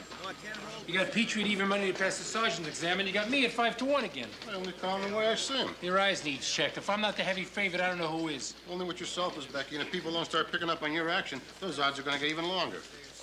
Thank you. What can I do for you, sir? 5 on Lacey, 5 on Rabinowitz, please. You got it. And? 20 on his Becky. That ought to hold the line for now. Section 12-783 of the Patrol Guide strictly prohibits gambling on department property, Coleman. Yes, sir. Put me down for 10 on Cagney and 5 on Blomquist. Yes, sir. Ladies? Well, ladies, care to make a bet? The window is now open for the sergeant stakes. No, thanks. I don't feel very lucky today. What are the odds? Completely ridiculous. He's got me at 5 to 1. Oh, when he gets to 10 to 1, let me know. Excuse me.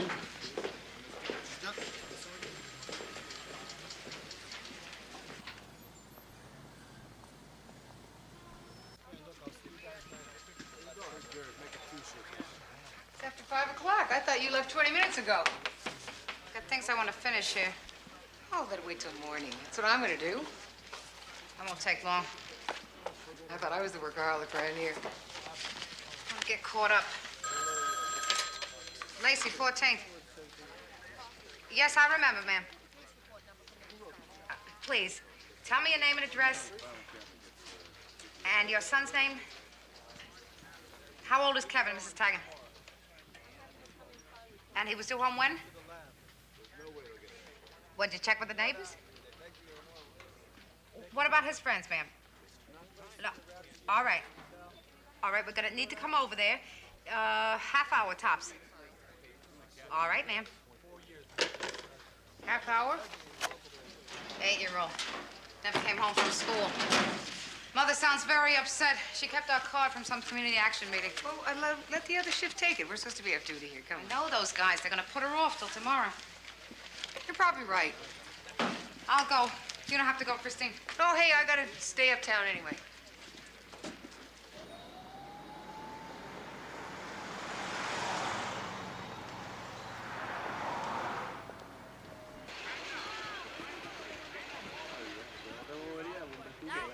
Do you think I like worrying about you every time I go to work? Do you feel like a big man scared me half to death?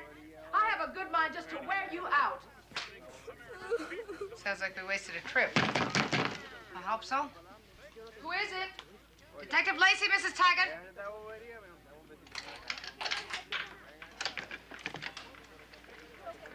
This is Detective Cagney. I should have called you back. I'm sorry. He walked in here about 10 minutes ago.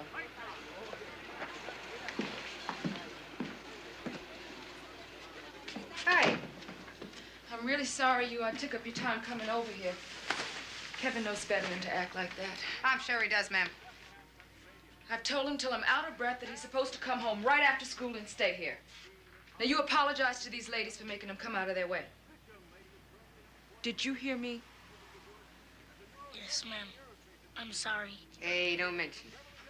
I guess I shouldn't have panicked, but when I got home and nobody had seen him for hours, I just didn't know what else to do.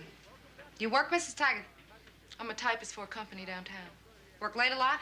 Take overtime whenever I can get it. So you leave your son alone after school? He used to go to a daycare center, and then they cut the funds and closed it down. What about Kevin's father? You find him and ask him about that. Mrs. Taggart, if you can't get a babysitter, maybe a neighbor could look after him. Look, lady, they have their own problems. Now, Kevin is plenty old enough to stay here by himself.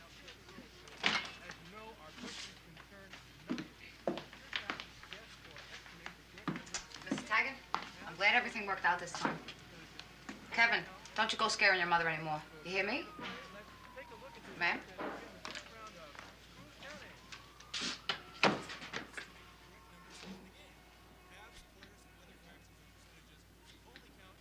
So you think she really belted him? I hit Harv Jr. once when he broke the rules. Our parents smack kids, you know, it happens. This is a great place to leave an 8-year-old by himself. Now, what kind of choices does she have? Hey, Harv has got some kind of a business dinner tonight, a contractor or something, and the boys out with Brenda. You want to go eat? You and me? Yeah. I could maybe spring for a bottle of wine. I'd love to. But I've got this date. Oh. Somebody new? No. It's not a date, it's a blind date. Don't you always hate blind dates? I do. Remember Mr. Siegel, my plumber? Well, it's his nephew, and he's been trying to fix us up for about 6 months now. He's a corporate lawyer. As I recall, you also swore off lawyers. I did. But a good plumber's hard to find. Yeah, you got that right.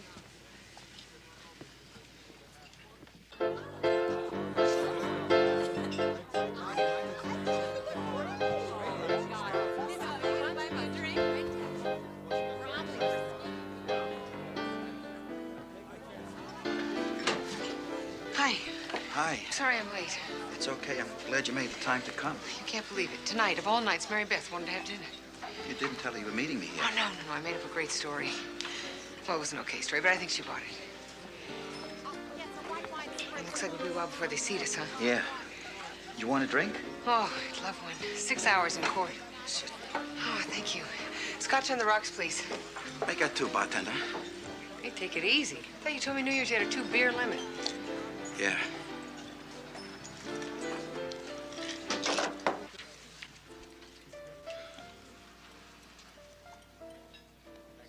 Now, the best memories of the worst blind date I've ever had are those of Howie Newdenberger. Howie Newdenberger. Yes? I was in college. You'll like him, my roommate says. He's athletic. Was he a football player? Howie? Don't be ridiculous. He was captain of the golf team. 6'6", 120 pounds, soaking wet. Which he was a lot since he sweats so much. Anyway, he said 4 words to me. Hello. 2, please. Good night. And then when he kissed me, he split my lip open with his braces. I had to have 3 stitches. Poor guy. Whatever happened to him? Howie? Poor Howie? Poor Howie became an oral surgeon, lives in a mansion in Beverly Hills. He's married to Miss Nebraska. How? I doubt they kiss much. Oof. Anyway, Harvey, enough about me. Let's talk about you. You call me up in the middle of the night, you want to have a secret meeting, huh? You tell me not to tell Mary Beth. And I sit here boring you for a half hour with stories of Howie Newdenberger. You know, I proposed to Mary Beth in a restaurant. Not like this, though. Second time before she said yes. She ever tell you that? Yeah? Yeah. Well, when she said she married me, I must have jumped 5 feet in the air. Knocked over a waiter, spilled a whole plate of ravioli down his suit. I love her so much, Chris, I can't even think about losing her. Harvey, what are you talking about? You and Mary Beth have the best marriage in America. I know that to be a personal fact. Whatever it is will blow over. The best marriage in America is not finished. It's not us, it's her. Mary Beth, she hasn't been herself lately. Thought she was worried about the sergeant's exam or some case you two were on. Then we were in bed 10 days ago, and I found what I thought was a lump in her breast. I asked her about it. She said it was nothing. She didn't need to see a doctor. It was cysts or something. Normal for that time of month. Maybe it is. So how come I never noticed it before? And how come she got out of bed, locked herself in the bathroom? She won't talk to me. She puts me off. Chris, I am scared it is something serious, and Mary Beth won't admit it. I came to you because I don't know what to do.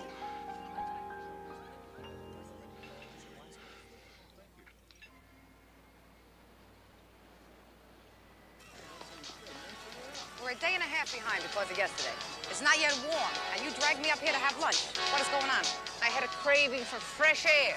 Don't you ever feel that way? It's great. Oh, look, this Now, is when I nice. got 3 million things to do, Christine, I got no time for picnics. Hey, Mary Beth, I'm buying, okay? So look a gift horse in the mouth. Now, you want a turkey on rye, but they were out of it, so I got your pumpernickel. Fine. Why am I eating it here? Because the park was the most private place I could think of. I went by the Women's Center today on my way in. And I got you these. Breast cancer. Yeah. Harvey didn't have a business dinner last night, Mary Beth. He had dinner with me. And he told me about the lump he found in your breast. He told you about that, huh? He had no right to do that. Now, don't be angry with him. Come on. The man is worried sick about you. Because Harv's been harping on me about this. I told him I'd go see a doctor. Well, you did? Yeah. Well, what did he say? Oh, the doctor. You know how hard it is to get a doctor to see you these days? Plus, they charge an arm and a leg. So you didn't make an appointment? There's nothing wrong, Chris, okay? There's nothing the matter with me. You know, I was going over the Valdez case last night. I think we should open that one up again. I can recommend a doctor to you that my aunt saw when she had a similar problem. Thank you. Valdez is lying. I'm telling you, Christine, we should go back and talk to that brother.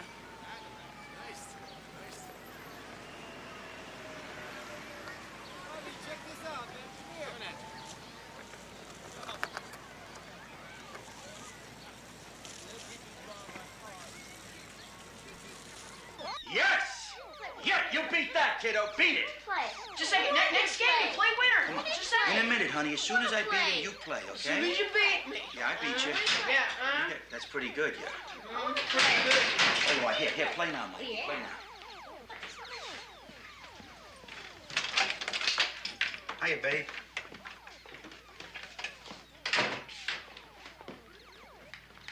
Here.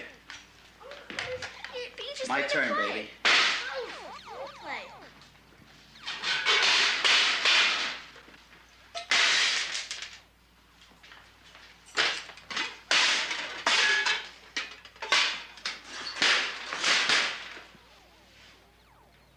For God's sake, Harv, can't you do a couple things around here when you know I'm going to be late? Dinner is going to be an hour at least. You got that? Playing video games. What are you so mad about? You have to ask? How could you do a thing like that? How could you go to Christine with something like that? I don't understand that, Harv. I didn't know what else to No, do. I told you it's normal. I told you don't worry. Mary Beth. No, it's my private business. You had no right to do that. Michael wants to know if you're going to finish the game. Later. Go into your room, finish your homework, both of you. I already did mine. Don't check it! Close the door.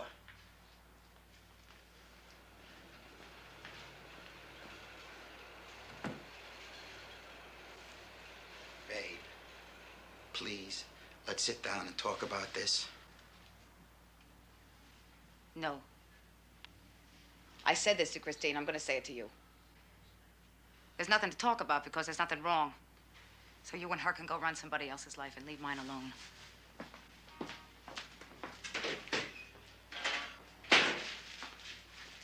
Excuse me.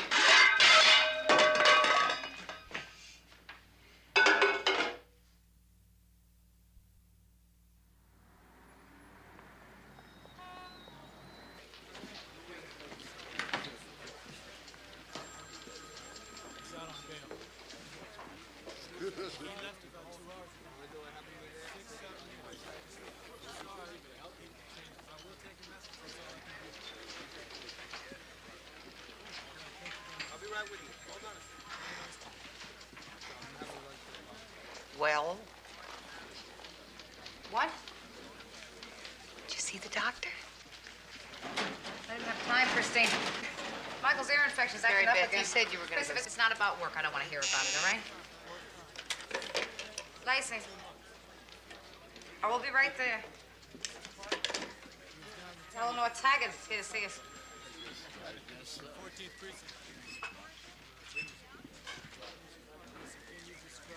Kevin didn't come home. When, last night? I didn't want to call you because of the last time. I was so sure he'd show up, but this morning I just didn't know what else to do. Mrs. Taggart, we're going to do what we can to find your son. Kevin's never done nothing like this before. You know, he's only 8 years old. And I just keep getting this picture of somebody picking him up off the street. You know, you hear about things like that on television. Please, ma'am, I understand. I got kids myself, okay? So you try and calm down because we need your help. We need some information, all right? Some questions. Where was he last seen and when? Yesterday afternoon after school. That third grade class hasn't had a regular teacher in months. Mrs. Laura's husband was transferred. She moved, and we've had difficulty keeping a regular teacher. Well, sir, what about Kevin's classmates? Any particular kids he hangs out with? Detective, this is a very overcrowded school. Now, I'm not sure I could pick out Kevin Taggart from a crowd, much less tell you who his friends are. Why, you got a headache? No, sinus. Oh, my husband gets that sometimes. That can be very painful. Mr. Berwin, we'd like to look in Kevin's locker. I mean, maybe there's something there to tell us where he is. I'd have to open his locker for you, and I can't do that without a search warrant. Come on, it would take us a day to get one. I'm sorry, but the school system just went through a lawsuit about this. We have very specific guidelines. Now, I can call and ask for an exception, but it's not going to do you any good. Believe me, that's what happened the last time. Right. So we get a search warrant. Sir, try sleeping with a vaporizer. My husband swears by that. We should have a warrant by tomorrow noon. And we're having flyers made up with that picture you gave us of Kevin. Uniformed officer is going to hand that out. Plus, we also put his name and description in the national computer file. Thanks. I walked all over the neighborhood yesterday. I walked for blocks. I know it's a hopeless feeling, man. Why would he go and do something like this to me? You know I missed 2 days out of work already? And I talked to my supervisor, and she tells me that I might not have a job to come back to. Mrs. Taggart, you buy this for your son? Doesn't belong to Kevin. He doesn't have anything like that. Well, I found it stashed way under his bed. Where do you think he got the money to pay for it? So what are you trying to say? He stole it? My son doesn't steal. Nobody says he did, ma'am. Would you excuse us? We have to go apply for that warrant, and the clerk's office closes 5 o'clock. Come on, Christine. We'll be in touch.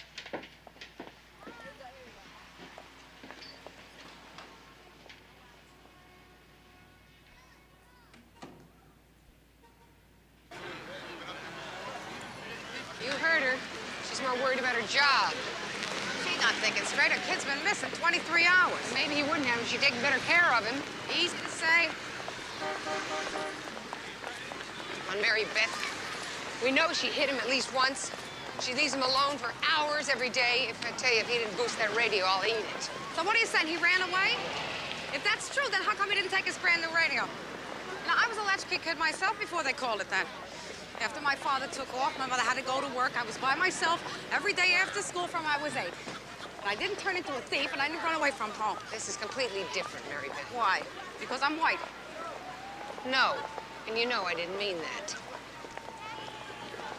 Look, why don't we just drop it, okay? I want to give you something here.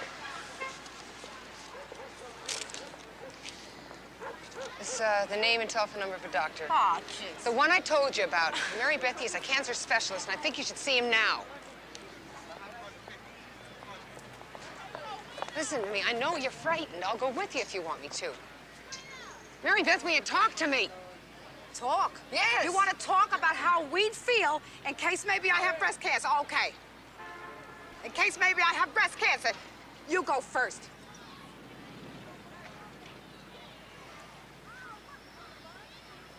Thanks for the chat, Christine. It's faster if only one of us goes apply for the warrant, and so I will go downtown and you find out whether or not the flyers are ready.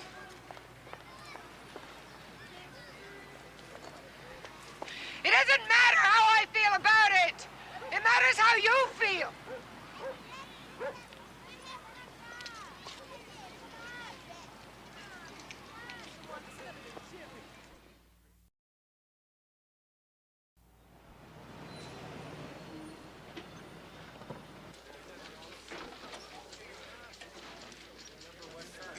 Yeah. Well, thanks anyway, Benny. I just thought I'd check. Listen, when the flyers hit the streets, maybe you can put one up on your newsstand for us. Huh? Oh, yeah, right. Next to the girly magazines is good, Benny. You're right. Everybody will notice it there. Yeah. I've got to go. Bye. You know, I know a guy who once flunked the exam 4 times. Did he ever make sergeant? Oh, yeah, on the 5th try. Listen to this. The department notified him of his promotion a year later, 2 days after he died. Can you beat that? I bet you Petrie heard that story. Look at him. The sergeant's exam isn't until the 22nd. He's been cramming like this for months. That's why the smart money's on Petrie. What are you talking about? He's gonna burn out. You know the first thing he said to me this morning? No. What is the number of uniformed officers usually assigned to the presidential motorcade? You could ask that, you know. Hey, they can ask anything. It's 100 questions, but it can't be that hard. It's the second part, the videotaping that's going to separate the men from the girls. Right, Cagney? Yeah, right. Good morning. The rest of these went out with the morning shift. They're going to distribute them and then canvass a 10-block radius around the school. Thank you, Sergeant. Oh, also, they hooked you up a hotline here this morning. Good.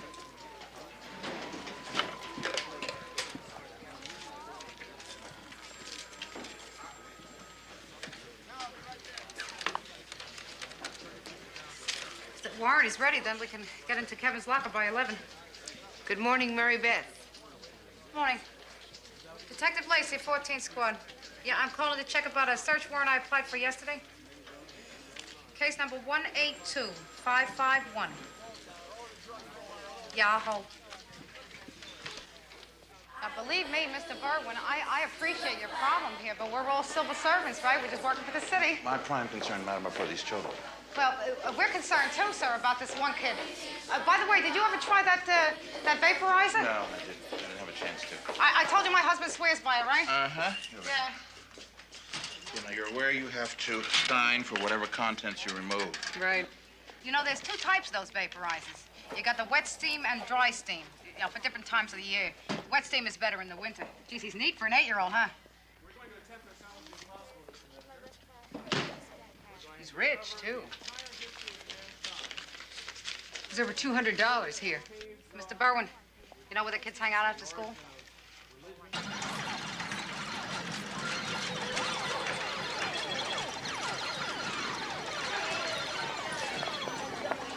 Listen, can you guys Hey, so things been going pretty bad, huh, Mama? You gotta come to this joint to get a date? Hey, you come with me and I'll show you a real good time. I bet you're broad like you could use it. You're probably right. So, you know this kid? His name's Kevin Taggart. So what's it worth to you, baby? You shut your face, you. That's a kid here. He could be hurt. Hey, he could be dead, so what? Hey, listen, whoever you are, I'm not real patient, all right? And you're not allowed to help. What for? You never helped me.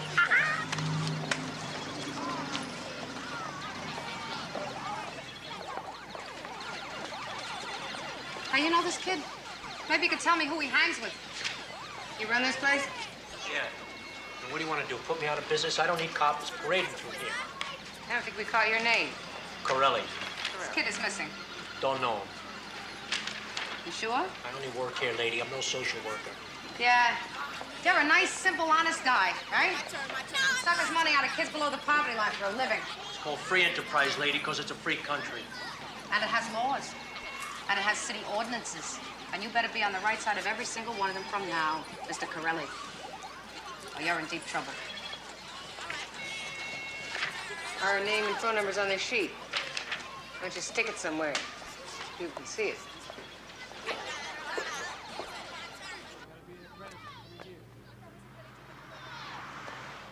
So that's it. That's all you're gonna do to try to find him. Believe me, Mrs. Taggart, if we could be doing anything else, we'd be doing it. But it's been almost 3 days. I guess you don't send cops out there to look for a low-income child.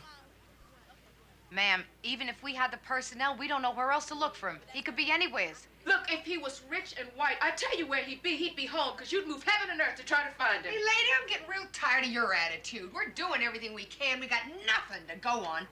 Nobody knows where your son goes or what he does after school. So what are you trying to say to me? You think I neglect him? I just don't understand how you can leave a child. You are damn right you don't understand. You make a nice salary paid you by the city. You can afford a babysitter or private daycare. I make 80 cents above minimum wage. I take home less than $130 a week. And I got a choice, right? Big choice. I can either pay for daycare or pay my rent. Mrs. Taggart, there's city agencies You could charity, welfare. The ADC and food stamps is the same as I make for 40 hours. I didn't want Kevin to grow up on handouts. So I went out and I got myself trained and I got a job so he could see somebody standing on their own 2 feet. And what did it get me? People going around here telling me I'm a bad mother because I don't want to stay home on welfare. Well, you ask yourself, lady, what would you do if you were me? Nice job. Perfect end to a perfect day. So what'd you expect? She's in a hell of a bind trying to do it all by herself. Oh, come on, everyone's got problems. It's the kid that matters here. Whoa, look out. Hey! You leave her alone! Mary Beth! I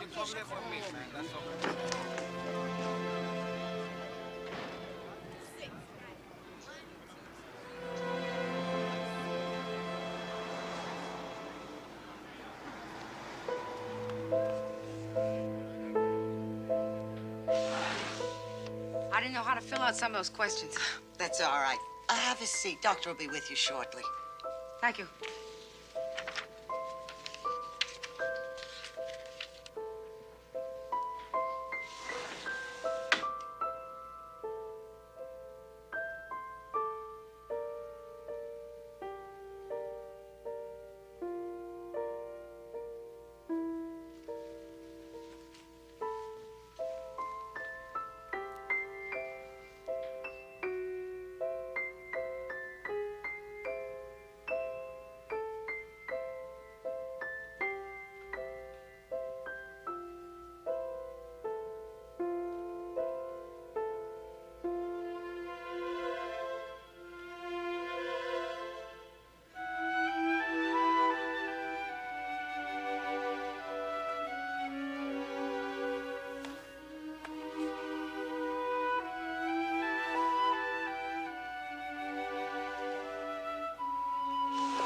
Mrs. Lacey?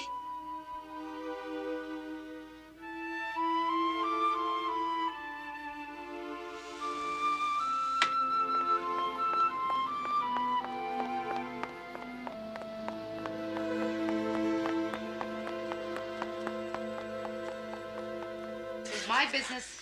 Damn it, it isn't. What is so hard, Mary Beth? You talk to the doctor, you get it over with. Yeah? Well, you don't have to go there. You don't have to go there and sit there and look at your future in some little brochures with a special holder about cancer and dying. No one said dying. Even if it is cancer, no one said you are going to die. Yeah, maybe I'll get lucky. Harv, maybe they'll just cut me in pieces and pump me full of chemicals. And you live, and you get better. That is all that is important. No, I don't want it, Harv. I don't want tubes and machines. I don't want the boys remembering me sick like that. Harv, you fall apart when I get the flu. What the hell, you're gonna deal with cancer? I'll deal with it. Calling the doctor. I'm calling Christine, and we're getting you there first thing in the morning. Harvey? Mary Beth, no discussion. This isn't just you. We are in this together. Harvey, I'm scared of dying. Would you hold on to me for a minute and then make the phone call?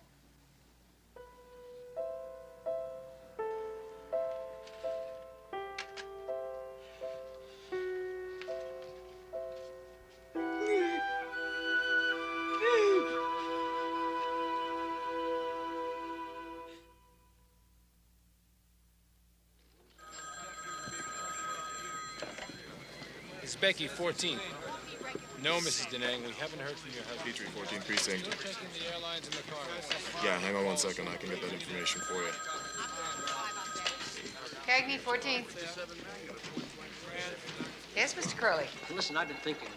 The trouble with the cops is something I don't need in my kind of business. I take it your memory got better. Yeah, right. Look,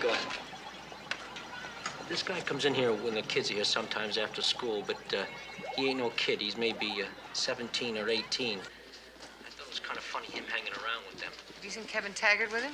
Yeah, but this guy is Willie Smoke. And do me a favor. Don't hassle him on the premises, okay?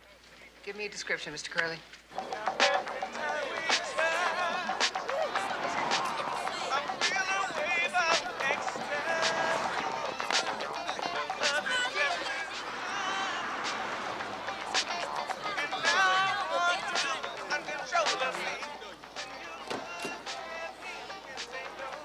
Hey, we're gonna get down. We're gonna get down. Hey, it's gonna be... I want to talk to you. Oh, sure, baby. She's a cop, Willie. We got nothing to talk about. Yeah, we do, Willie. Kevin Taggart, missing kid, 8 years old. You were seen with him. Kevin who? Hey, I never heard of him. Wait a minute, I'm not finished with you. Well, I'm finished with you.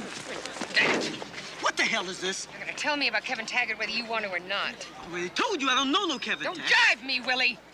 You pay him and your other little friends to run dope. That's what happened to Kevin, isn't it? Now he's your mule. You sent him out on a delivery. He never came back again. All right, Willie? You got nothing on me. I'm not holding. You can check me. I'll do more than that. You tell me what you know about Kevin Taggart. Taggart, I'll make you the poorest pusher in New York. I already told you, lady, I don't know what you're talking about.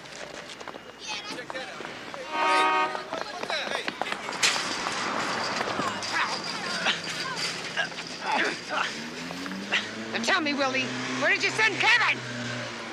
Tell me!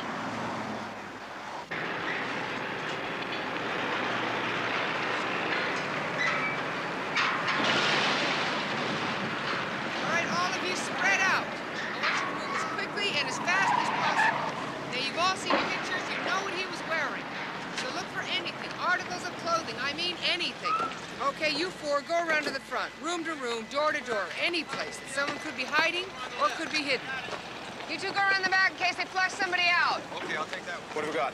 Kevin Taggart was sent to this address. They think it might be a shooting gallery. 3 days. You think he's still there? Well, this is the last place he was seen. You got a better idea? All right, I'll take that side. Okay, there's another door behind that crane there, is Becky? Yo. Listen here. Wait, Mary Beth, come here. How you feeling? Now, what Behringer say? They took what they call a needle biopsy. They took some fluid out of the lump, and they'll know something tonight. Are you okay? I mean, you didn't have to come out here. Yeah, it's sore a little bit, that's all. It's not a big deal. I did it, okay? Cagney Lacey, I got something you should look at here.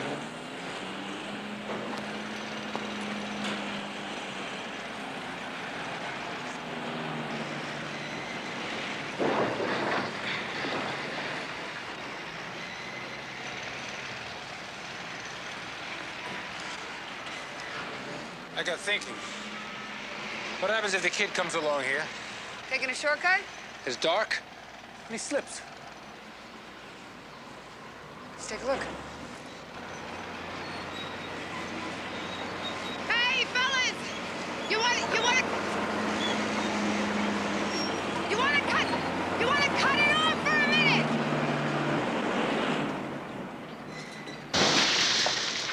Thank you!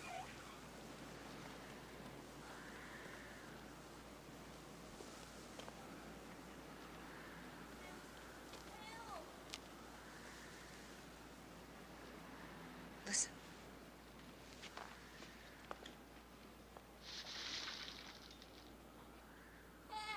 He's here. He's here. He must have fallen through these boards. He's here! Call for emergency services! Kevin! Answer me if you can! Kevin! I'm down here 3 days and 3 nights. This Coley's got hypothermia. What about this incinerator shaft? If we can hear him, then he must be pretty close to us. I can't see to the bottom, but it doesn't look blocked. Might work. Might work. Victor, what are you doing? You can't fit in there. Give me that. Give it to me. That chute could give way with you inside. Yeah, right.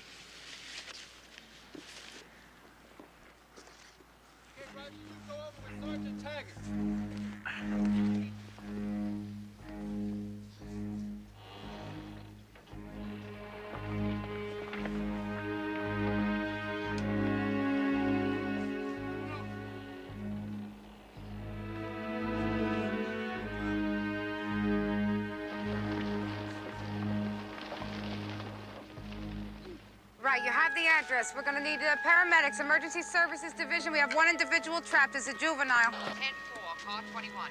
You found him? Yeah, there's a big hole back of that stuff there. Christine's going down after him. Go ahead. I'll wait here for emergency services. Thanks.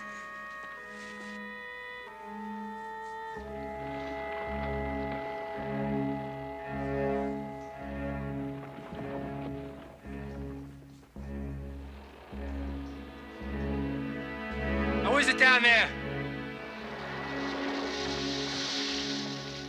You don't want to know.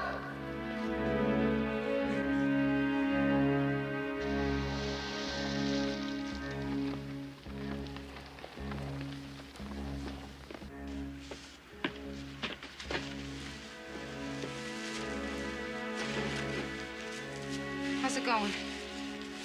I don't know. Not terrific. You must be cold. Not as cold as that kid down there. Okay, Joe. This is the mother of little Kevin Taggart. Mrs. Taggart, could you give us a statement? Tell us how do you feel knowing that your son is trapped down there? You heard her. Leave her Channel alone. 3 viewers would like a statement from you, Mrs. Taggart. Please. All right, you heard her. Leave her alone. Leave her alone. Our viewers at Channel 3 would like to know just exactly how you feel. No, ma'am. I'm afraid you can't go up there. It's not safe. Is he all right? He's alive, and we'll get him out. Christine! Can you see it?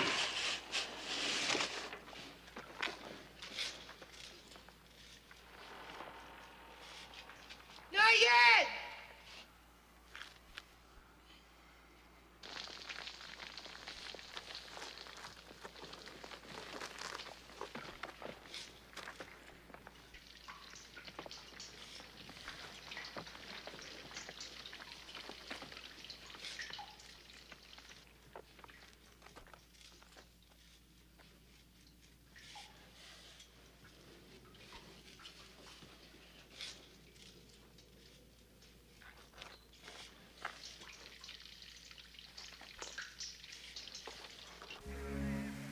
Have you got the sound on? Okay, come over here. We're going to do the standing piece from the corner.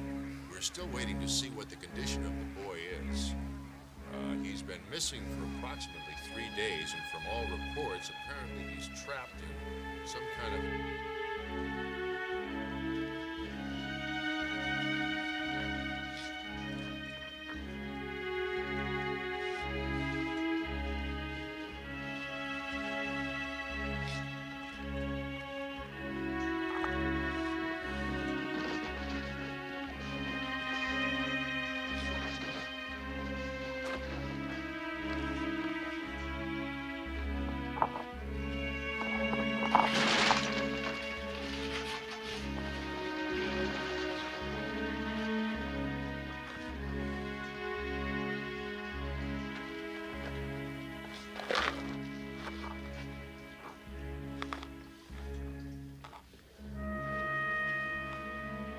I see him!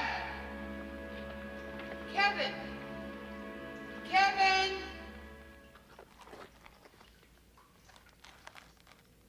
Kevin, over here! Over here, Kevin! Follow my voice. There! Hi! Hiya, Kevin! How you doing, Kevin? I'm cold. I know. Listen, Kevin, I'm gonna need your help to get you out of here. Okay? Can you help me? Huh? Kevin! Very slowly. Start moving towards me.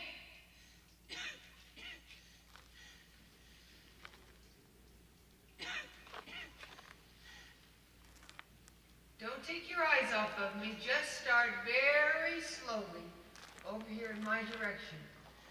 All right, very slow. Just stop.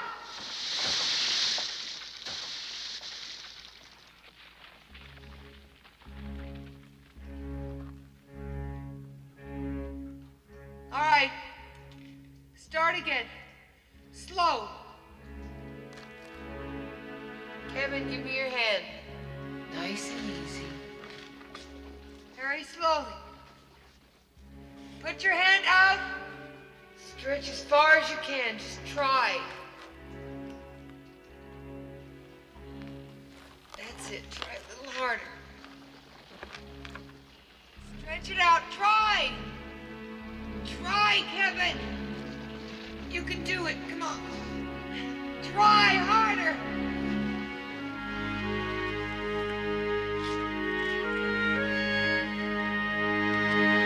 To the 14! To the 14! Forever! Specky, what is this? Sparkling paint thinner? That's being generous. Hey, don't knock it. It's $4.95 a bottle. I think you overpaid.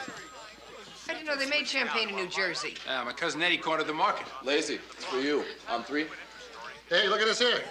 Topping our local news, an 8-year-old boy was Lacey? rescued from Here it comes. Here it comes. Excuse me, Lieutenant.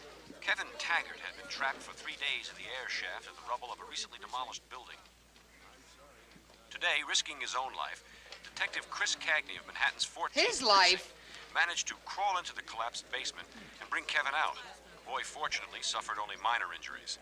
According to a police spokesperson, his reason for being near the condemned Great. building was not a Now everybody thinks I'm Miss Becky. Worse than that, they think I'm you. I understand, Doctor. Thank you. Picked up the wrong blonde. That's what happened.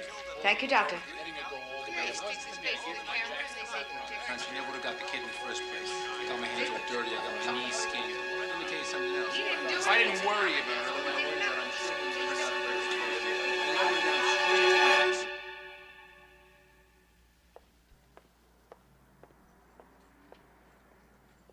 Mary Beth?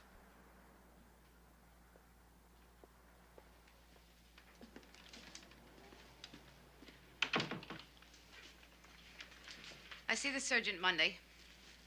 Dr. Behringer's office made the appointment for me. I got his name here somewhere. Dr. Behringer said the surgeon will tell me what treatments are indicated. Talk like that the whole time.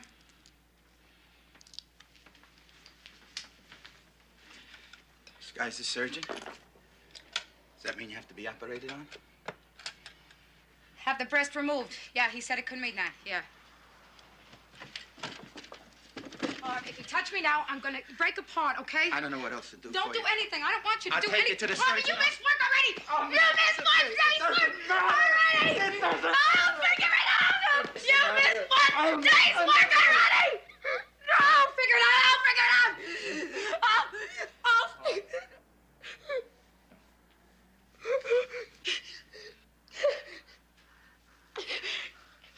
I love you.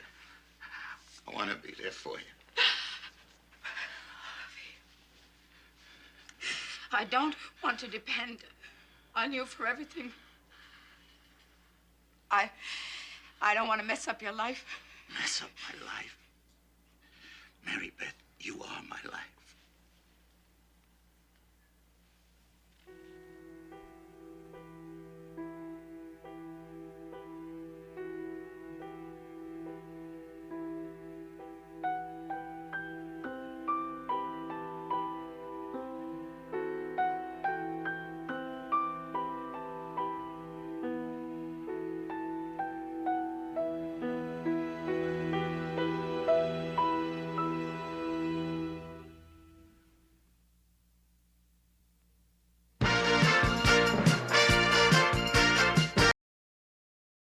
My guy is a senior citizen living on a government pension. Your guy works in a bar. Oh, right. He works in a bar, so let's lock him up. Your guy turns out to be a convicted confidence man. So I am suing your department, ladies, and the lottery. You spent $2 million in 11 months? You always like the flakes. I wish I could be arrested right now and locked away forever. Are you trying to confess, sir? Would you like us to call your attorney? You lent the suspect $50? We both agree that he's innocent. Let's hope so. Oh, nice doggy. I got a badge here somewhere.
Oh, this is awful, Christine. It wasn't just the one charity. I had a whole lot of other receipts in here. I told you not to do your own taxes. No wonder you're being audited. Thank you, Christine. I never, ever do my own taxes. Well, usually we have a man do them, but... Yes, Victor? You're getting audited, huh? No kidding. No kidding. By the IRS? No, Victor, they're being audited by the Department of Agriculture. Hey, Cagney, I got a question for you. If you could have any dog that you wanted, what kind of dog would you pick? This is a trick question. No, really. The annual dog show at the Garden opens this week. Just on my mind. Victor, you've never been interested in dog shows. Sometimes I like What to go is this? One of those personality tests out of your magazines? You ask me what kind of dog I like, and I'll say, oh, Doberman Pinscher. And you'll say, hey, guys, Cagney just said a Doberman Pinscher. No, it's really just for me. Hey, Coleman. Cagney said Doberman Pinscher.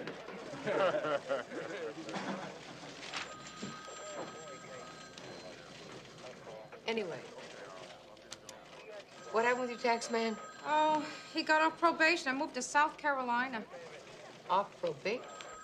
You had an ex-con doing your taxes? He was a very good worker, Christina. We never got audited before. I was very worried. Cagney Lacey. Good morning, sir. Huh? Good morning. Oh, yeah, good morning. Listen, you two are up. Just took a call about a crime at the lottery office. Let's see, Mrs. Burnside there. What kind of crime? She said she would explain to the detectives when they get there. So get there. Yes, sir. Lotteries are held all over the country, all over the world. Why does this have to happen to me? Bet the state lotteries never had this problem. Now, what exactly is it that happened, Mrs. Burnside? Right. Well, this particular lottery was drawn almost 1 full year ago, and 2 winners were paid already, $2 million apiece. We put out a news release that the time limit is almost up, and now these 2 men are each presenting winning tickets. So good for them, right? They both get $2 million. The problem is there were only 3 winning tickets printed. One of those 2 men out there is attempting to perpetrate a fraud.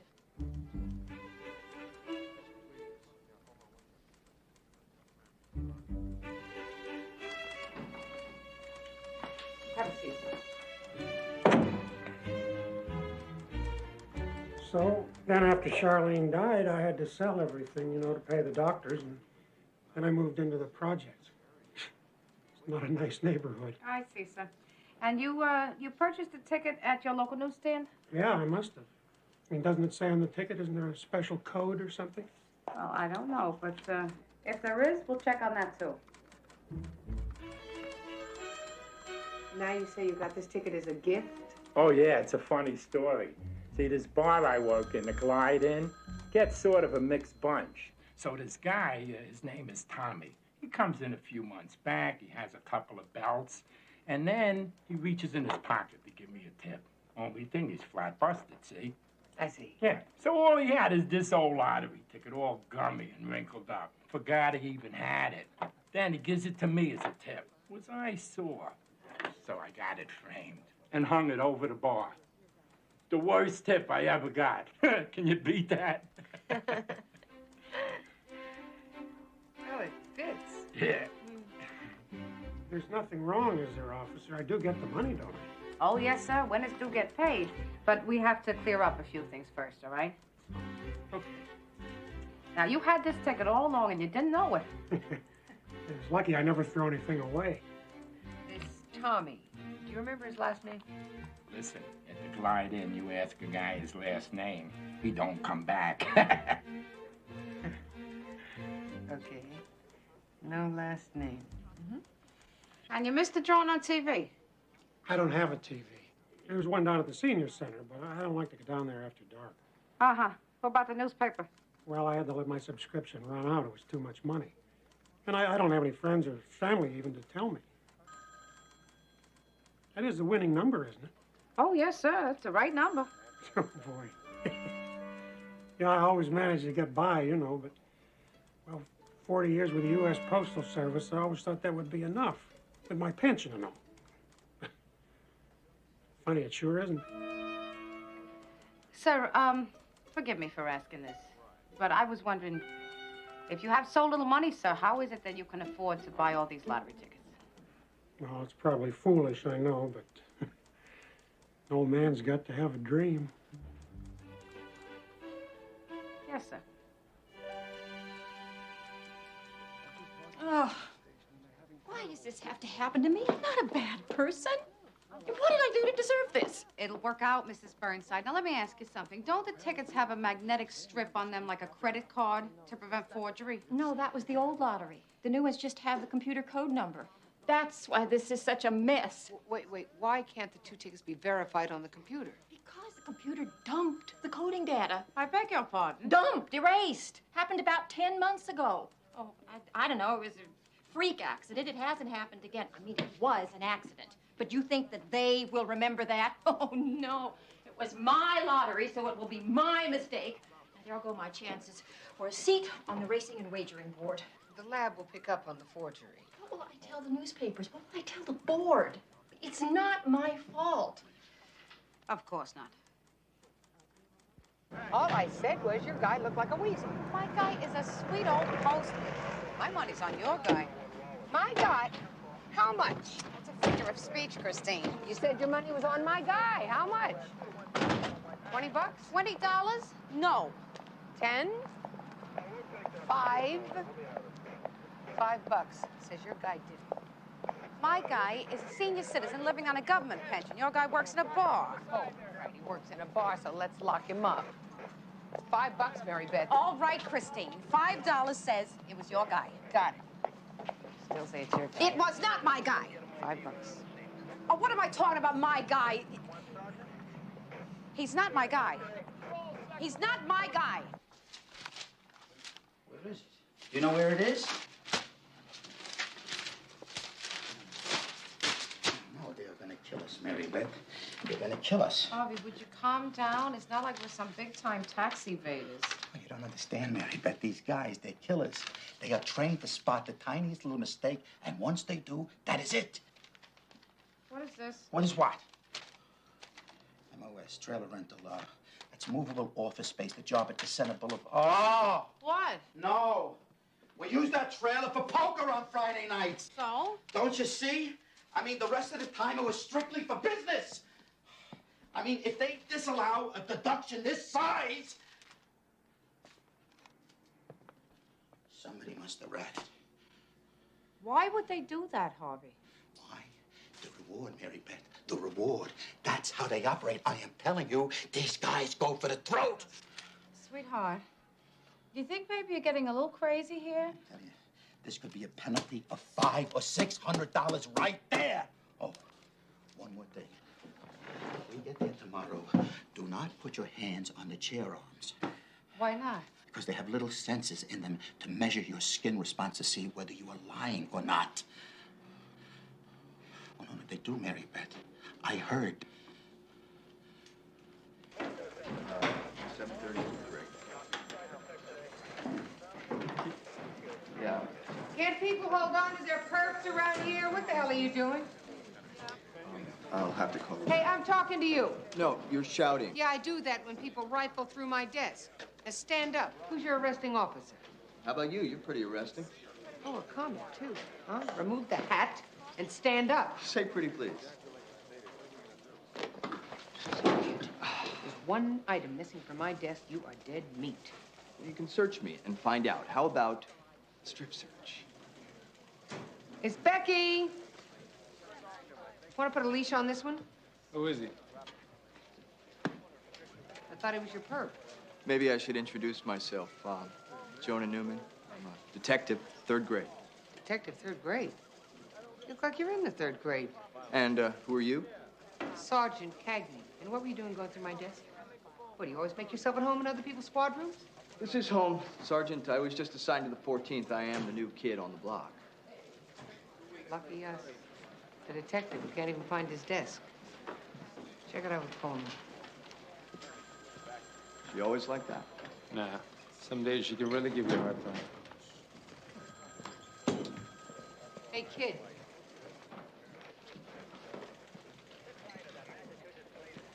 All right, Christine, what are you thinking? What? Well, I have to meet Harvey at the Federal Building, 10:55, and I'm not sure about this outfit. What's wrong with it? You look very nice. Well, maybe I should have worn something older so they shouldn't think I'm some kind of a clothes horse. Gloves? Oh, well, Harvey heard from this fella. Don't ask. Harvey's really got you spooked about this audit. Now, what are you doing? Got the lab report on the lottery tickets. Findings negative. Both exhibits fall within normal parameters for fiber and ink content. No detectable forgery indicated. So much for this being a quick case. Oh, what about the case files on Messrs. Phelps and Carstairs? Starting on that. nothing on Mr. Cost. There's a couple parking tickets. What are you doing?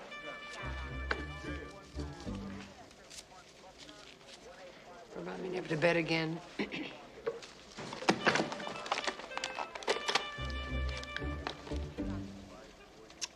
Oh, what do you know? Your guy turns out to be a convicted confidence man.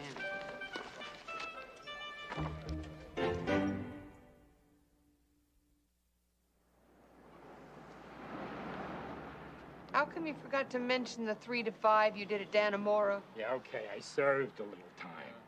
So did John Mitchell. A little time.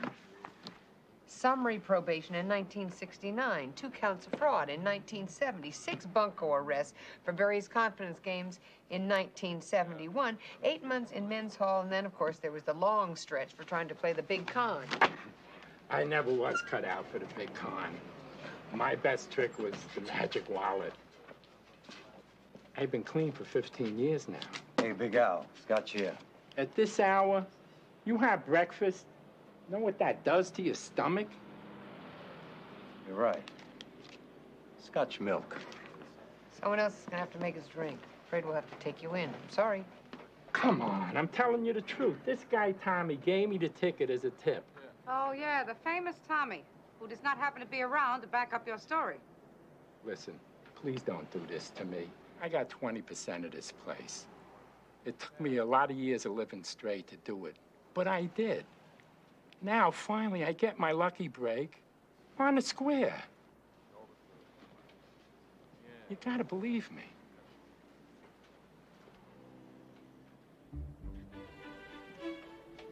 Go ahead, make your drink. Thanks. What are you doing? I think he's telling the truth. I know when somebody's lying. And I don't? I bet. Besides, we don't even have enough to take him in on in the first place. You're a soft touch, Christine. Yeah, well, don't let it get around. Besides, I got $5 on it.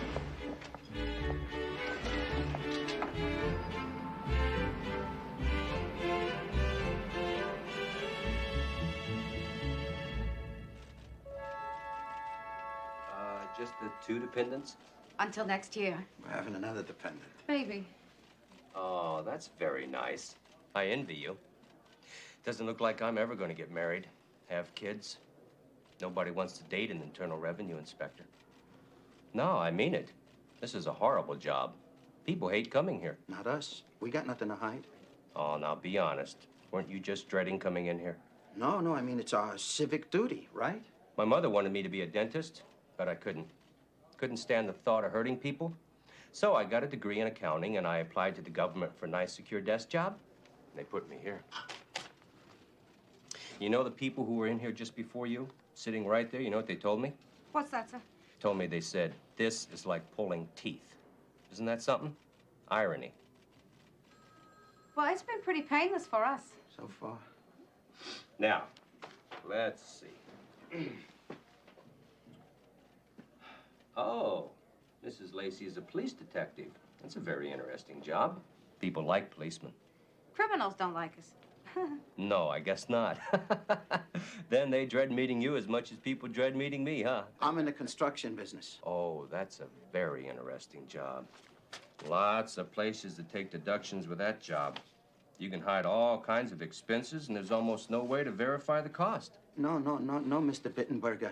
Bender. Thank you. I thought I had all those receipts. I mean, I really want to pay every penny I owe to the government. Well, but you don't want to pay any more than you owe, do you? I don't mind. No, I mean... Bittenbender. He seemed very nice, Harvey. That was an act, Mary Beth. This is just the first interview. Wait till the next time. That's when we see the teeth. He didn't say anything about another interview. Does the matador tell the bull about the sword? What's the matter? Yeah.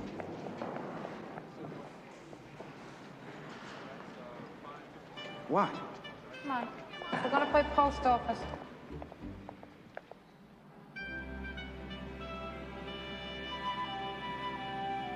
I was thinking of getting Betty a dog. She likes the shaggy Batman kind. Oh, those are okay.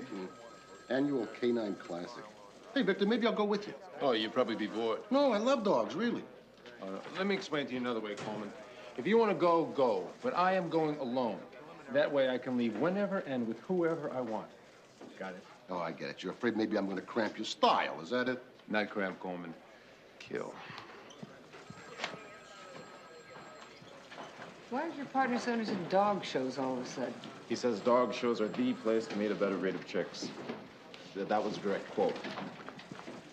Market? He was an engraver. The tax guy was an engraver? What? No, my guy. Wait a minute, what guy? We were at the Federal Building, and I saw this sign for the Personnel Department. Yeah? Old Mr. Carstairs, he's retired from the Postal Service, all right. But what he actually did was, he's a master engraver. You're kidding. No. He's even kind of famous there. He was really good. He did this one stamp that's a bird, and it's so real that it seems to turn its head and looks at you wherever you go. They got it there in a case. It's really kind of creepy. Does that mean I won? Yeah, well, we've been looking for someone who could forge a lottery ticket so well, the lottery guys themselves couldn't spot the forgery, right? Nice. Real nice. Sergeant Cagney, 14th. Well, wait a minute. We slow down a minute? Who? The ticket's locked up. Who's got a gun? Wait, hello? Hello? He hung up. Oh, my guy. Let's go.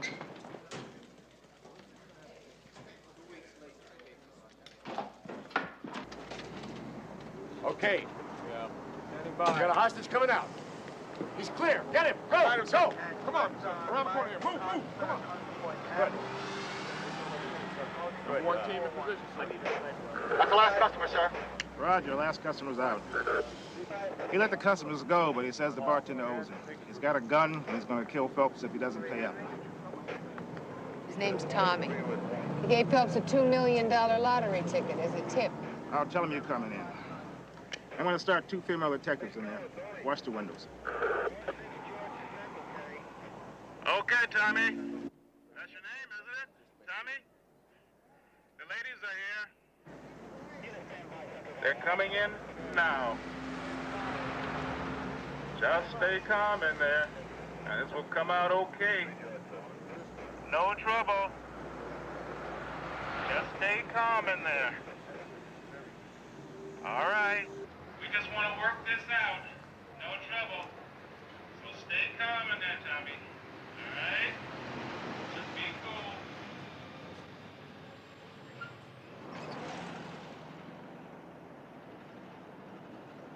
You have the ticket? Ticket's not much good to you this way, is it, Tommy? You said they'd have the ticket. They do. Now, let's just keep calm, pal. I'm Mary Beth Lacey, Mr. Van Dusen. Everybody calls me Tommy. It's my ticket. I bought it, and I gave it to him in lieu of a tip. It's only fair I should get half. He owes me. Tommy, what happens now? Well, I get the ticket, see? And then I'll tear it in half, and then we'll have to cooperate. Cooperate with that? Folks, you want to move back there? Okay, recon, unit 1, clear that sucker from the roof. I tell you, that was pretty convincing corroboration for my guy's story. I already gave you the $5, Christine. Thank you. And how do we know it wasn't a put-up job? Tommy just had his head split open. $2 million buys a lot of stitches. Don't be a sore loser, Mary Beth. We both know he was your guy. That's not fair.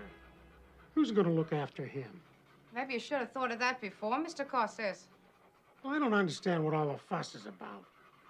Well, you did try to defraud the lottery out of $2 million. I just made the ticket. I didn't get any money. I'm afraid you're missing the point, sir. Where's the harm? No, Maxie, be still. It's all right. It's all right. And the money was just sitting there, and I didn't even get any. Well, I think we're gonna have to go downtown, Mr. Carstairs. But who's going to take care of Maxie?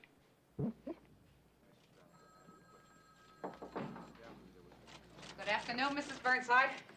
Well, that was certainly quick. Quick, ma'am. I just this minute put down the phone from calling your office. Didn't they reach you? No, they didn't. Is there a problem?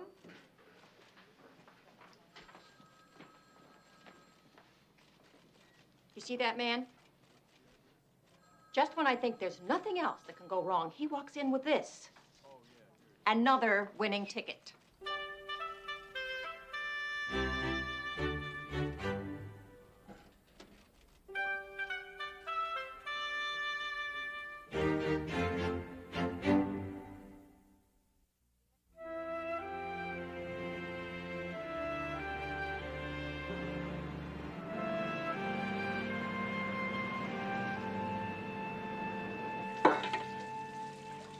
Hank Stevens, and Harv, you wouldn't believe it. Even the hospital staff call him Hard Luck Hank. Wait a minute, what is so tough about winning the lottery? No, honey, here's a guy that leaves his lawyer's office after filing for divorce and buys himself a lottery ticket to cheer himself up, and as he's walking away from the newsstand, gets hit by a crosstown bus and winds up for 3 months in a coma. No, that's not funny, Oh, no, okay. Did you check all this out? Yeah, happened just the way he said. The vendor remembered him because of the ambulances. No, honey, he's a witness. And the inventory of his property at the hospital shows the lottery ticket. Yeah. Okay, so at least he is in the clear, am I right? Well, yeah, but somebody else still forged the ticket. You eliminated the bartender? No, no one is eliminated, Harvey. It's a matter of finding a forger. Yes, you already found your forger. One forger. So the thing with Tommy could have been a put-up job, but I don't know. Okay, so what now? So tomorrow we go and check out the first 2 winners. Maybe one of them is fishy. But they've already been paid. Isn't it a little late? Yes. Huh. I think it's the guy in the hospital. His alibi is too perfect. Honey, that's what a perfect alibi means, that you didn't do it. Yes, but nevertheless... $5. You're on. Let me ask you a question. What would you do if you won $2 million? First, I'd take care of taxes. Then $250,000 each into trust funds for the boys, and a separate fund for the baby at $300,000 because of inflation, and $100,000 into blue chip securities, $100,000 into bonds, state, not city, and another $100,000 into a real solid mutual. Then we buy a house, outright, no mortgage, and then the rest into a pension fund for the 2 of us, except maybe $2,000-3,000 mad money. You sure? Okay, I thought about it. So? Come here. What? Please, sit down. Please. Let me put it a different way. What would you do with $600? Six? Well, I don't know, Harvey. That's an entirely different thing. What? What are you smiling at? Waiting all day to tell you. Results of the audit. I found out this afternoon. We are getting back a $600 tax refund. Refund? Yes. That's amazing. Yes. You're sure it isn't some kind of a trick? No, no trick. This is the first time this year they are giving money back. The guy, Bender, he said it's going to cost him his job. Oh, the poor man? No, he's happy for us. He wants to get into a different line of work anyway. One for each dollar. 3, 4.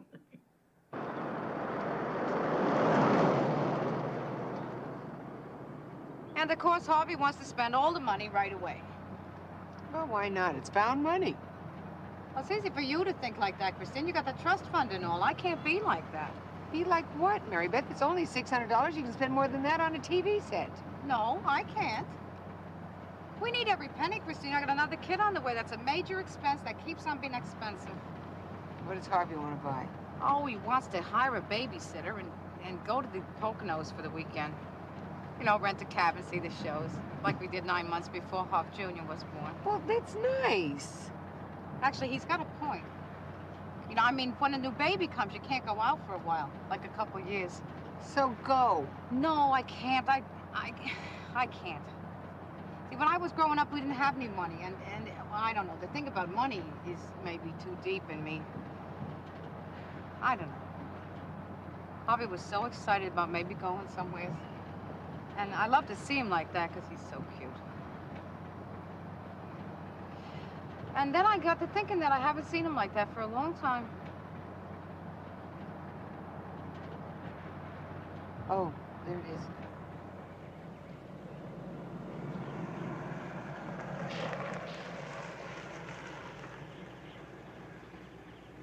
Nice house. She was the first one to claim the prize, right? Yeah. Yeah. Yes? Mrs. Alberta Edwards? You're the detectives who phoned? Yes, I'm Sergeant Cagney. This is Detective Lacey. May we come in, please?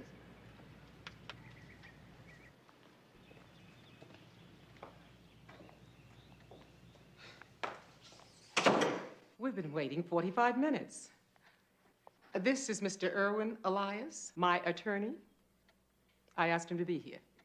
Since the Lottery Commission attached Mrs. Edwards' property, we feel it may turn into a matter that will require some litigation. Oh, believe me, ma'am, this is the first we heard about attaching property. It hardly matters, does it? The fact remains that everything my client owns has been frozen by the courts until such time as the matter is resolved. In plain English, every hour, every day that this mess remains unsolved, you're hurting my family. Well, Mrs. Edwards, we're trying to clear that up now. Don't you understand? We have no money. And even if I could get my old job back, it will take my yearly salary to meet my new monthly expenses. So I am suing your department, ladies, and the lottery. Nice talking with you.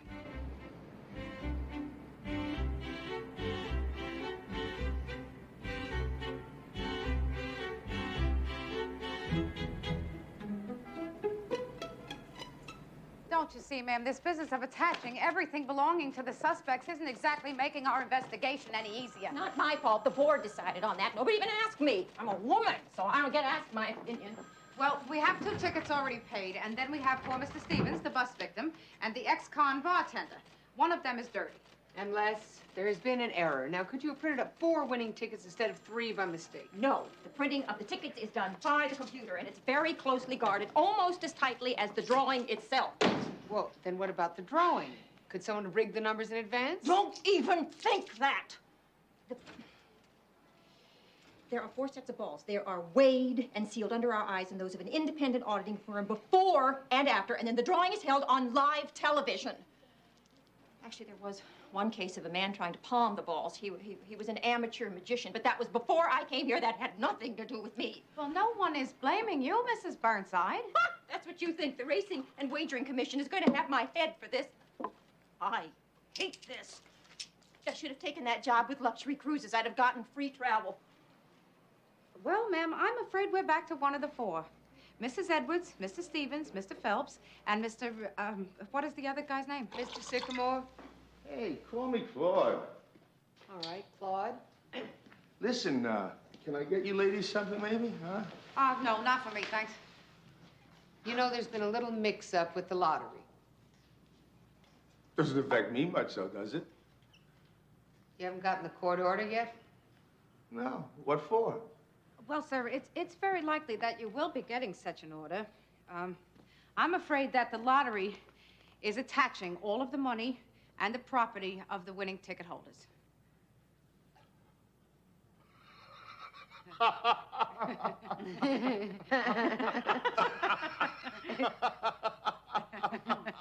It's true. Who cares? Now, this is very serious, Mr. Sycamore. I haven't got it anymore. I haven't got it. Hey, Sally. Oh, here, girl. You haven't met my Sally. Look at those big brown eyes. Is this a face? Is this a face? It's very cute. If we could get back to the money, Mr. Sycamore. You know, this dog is a champion.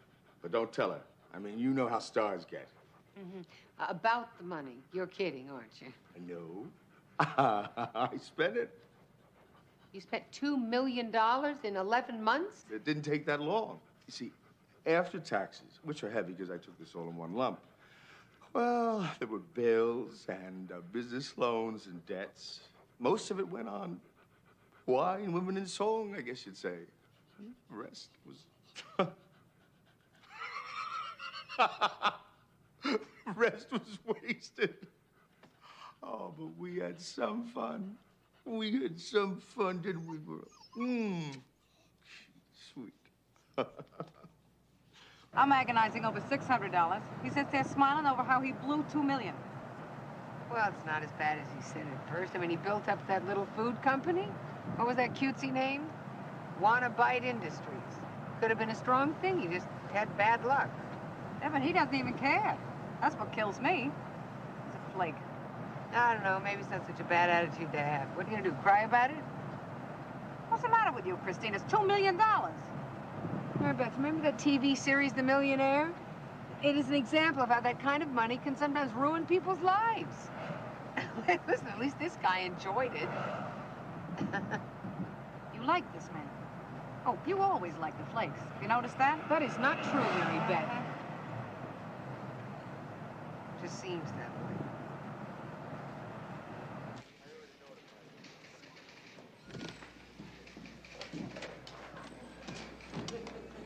Oh, Mr. Stevens, how are you, sir? How's the investigation coming? It's progressing, sir. Are you all right? It's like a nightmare that won't end.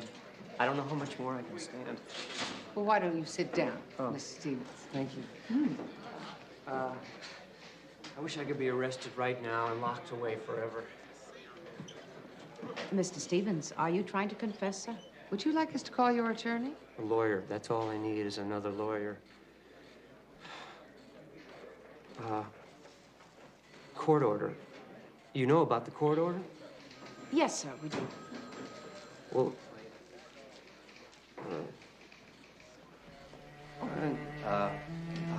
on top of that, my ex-wife is trying to get her hands on the prize money.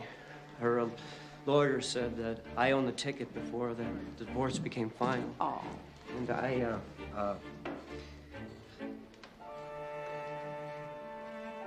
can't cash a check. I got zero credit. Can't buy my medicine. I'm hungry. I've been locked out of my apartment. So if I was arrested, at least I could eat and have a place to sleep until the investigation is over. So I was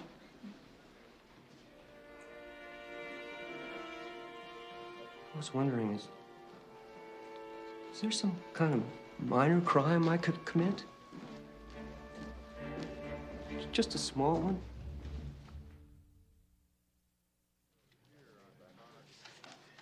Okay, I just got off the phone with the woman from the lottery. Mrs. Burnside. Yeah, and she got word back from that computer company upstate. And? And she said that this time it is as conclusive as you can get. The first ticket, the woman called Mrs. Alberta Edwards, presented her ticket before there was that computer screw-up. Dump. What?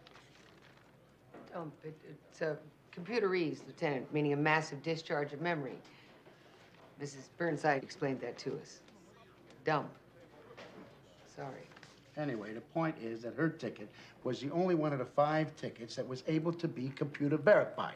And it was. So she is in the clear. Oh, that's good. I'm glad, sir. Yeah, I'm glad that you're glad, Lacey. We are delighted. We got no case here. Oh, no, what I meant was, sir, that I'm glad Mrs. Edwards has been eliminated because that narrows the list of our possible suspects, sir. Right. So run it down. Well, with Mrs. Edwards eliminated, we're looking at the bartender, the flake in Jersey who already spent the money, and Hard Luck Hank. Who? Mr. Stevens. I hope it's not him. I loaned him $50. You lent the suspect $50? No, well, that was my fault, Well, no, sir. it You was a see. judgment call, Lieutenant. We both agree that he's innocent. Let's hope so. I got a gut feeling it's the flake, sir. Nope. Now I think it was the bartender. The bartender, he was your guy. Unless it was Claude. Wait, is Claude the flake? Yes, sir. Well, no, he's not a flake, Lieutenant. He's different. Yeah, a different flake. And anyways, the bartender has Tommy to back him up. See, I think that was a setup job. That's what I said, Christine. Anyways, Tommy is in jail. Yeah, but it's his first offense, Mary Beth. What the judge is going to do is going to slap his wrist, charge him a few bucks. He gets out, he splits the $2 million with Big Al, the con man. Wait, who is Big Al? Mr. Phelps. What, so now you say it couldn't be Big Al? Well, not if it's the flake, it couldn't. Hey, I got such a headache. Look, I don't care if it is the flake or if it's the bartender or if it's your guy or if it's her guy. It's late. Go on home and come back to this thing with a fresh attitude tomorrow morning. Yes, sir. And at which time I would like to hear some straight answers. Yes, sir. Fine,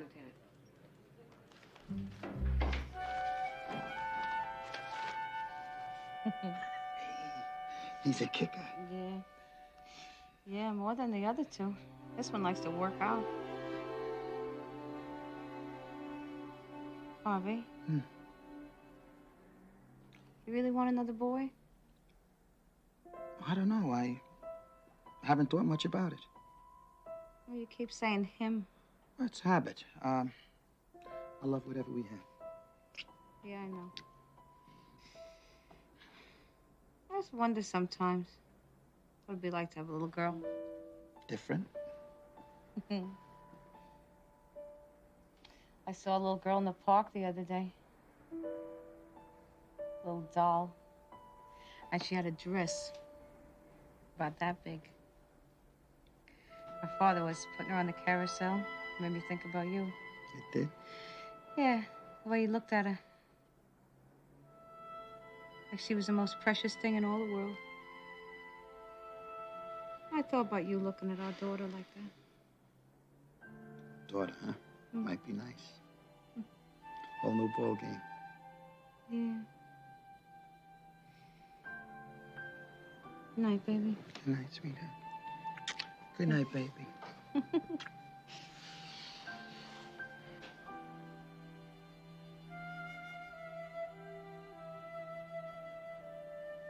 Oh. Yeah, you're sexy when you're pregnant. Yeah, sure. I mean it. More cleavage, more stuff. Yeah, more everything. More the merrier.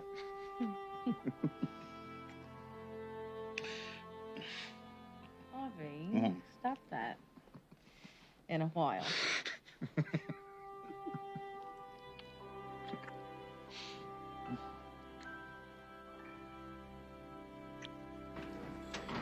You know what's wrong here? We've been looking for 2 master forgers. What do you mean? Well, look it. Carstairs was the first time that a lottery ticket had been forged so well it could be detected, right? Right. Okay, so what are the odds that on the same lottery, a second ticket would be forged with the same perfection? 2 master forgers at the same time? That bothers me. Yeah, but what are our choices? I don't know, so it doesn't seem logical. Guess who finessed the afternoon off? Oh, please don't bore us with your hot dates, okay, Miss Becky? No, I am going to the dog show. You gonna be in it? Yeah, a Doberman fanny pincher. Go ahead, you two laugh. But who's got the afternoon off?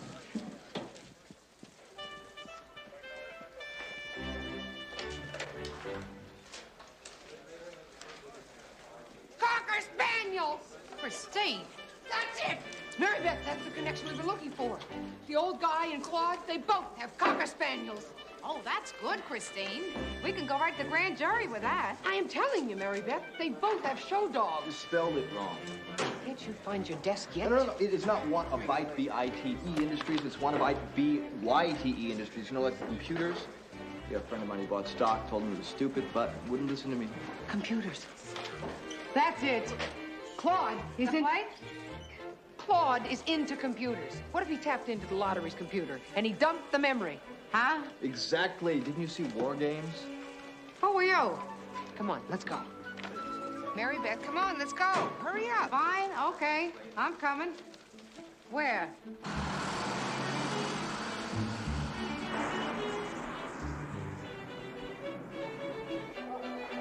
This is the first call for Old English Sheepdogs. Old English Sheepdogs, your breed is to be judged in Ring 3. I had no idea dog shows were this big a deal. Oh, yeah, this is the big deal annual showing, which means it was held at the exact same time last year. Same time as the lottery drawing. Christine. Clean up in Ring 5. Clean up in Ring 5, please. Oh. Mr. Sycamore? Hello there, Mr. Sycamore. You remember us? Hi. Hi. Hi. What are you two doing here? Oh, Sally. Hiya, girl. Hey, how you doing? Oh. Mary Beth, Sally has a new friend. Wheaton Terriers, Ring 1. Hiya, Maxie. Oh, you know Maxie? Oh, yes. We've met. Going down?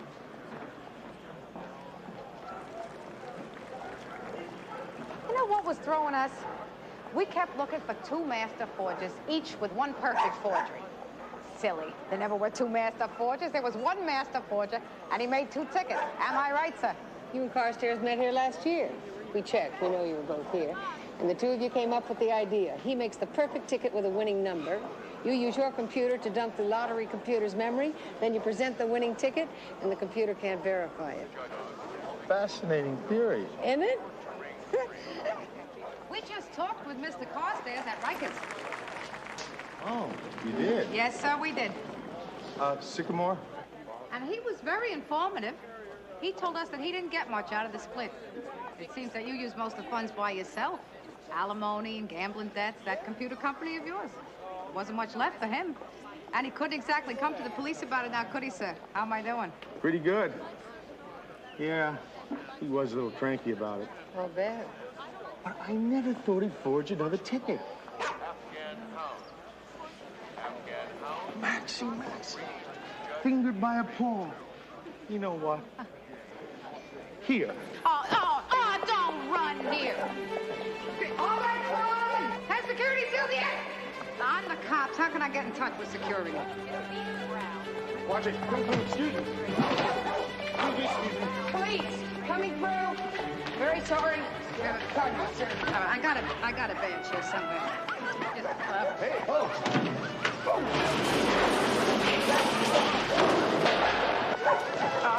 I'm very good. Excuse me. Thank you. Sorry, dog. He does have great lines. It's a she. Oh, believe me, Lisa, I do know the difference. Watch it. Hang on here. Thank you. Oh, nice dog. Excuse me. Hold, police! Be right back.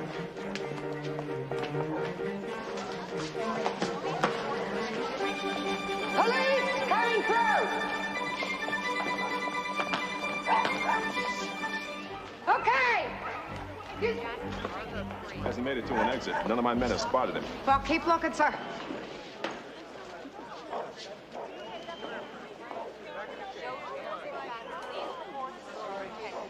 Hello, Victor. We lost him. Hey, lady. We better do something about these dogs, Well, huh? what do you want me? Oh, terrific. Oh, come on.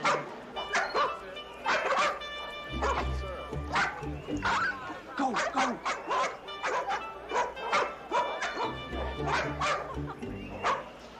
Terrific.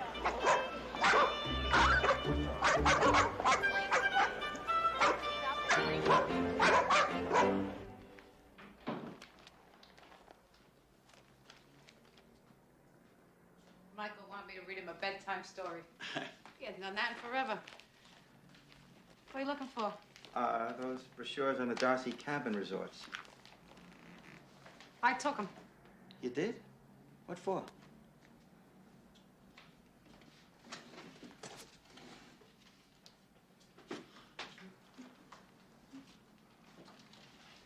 3 days, bought and paid for. You're kidding. Oh, wow. Oh, boy. I opened an account at the bank this morning. It was going to be a surprise. Baby Lacey. Harvey, you're the best. It's one of those special deals. You can't get your money back without substantial forfeiture and all that stuff. But Harvey, the trip is not refundable either. Yeah, the check's gonna bounce. You know what this is like? This is just like that story where she sells her hair and he sells his watch. Oh, no, baby. Hey, we'll borrow till payday. It'll be okay. No, it's just that you bought me what I wanted. I bought you what you wanted, and it's so romantic, Harvey. I always want what you want. Yeah. You really wanted to take me to the mountains for a romantic weekend. Even when I'm pregnant, I feel like a whale. Yes. Oh, Harvey. Oh, God, I love you, Mary Beth.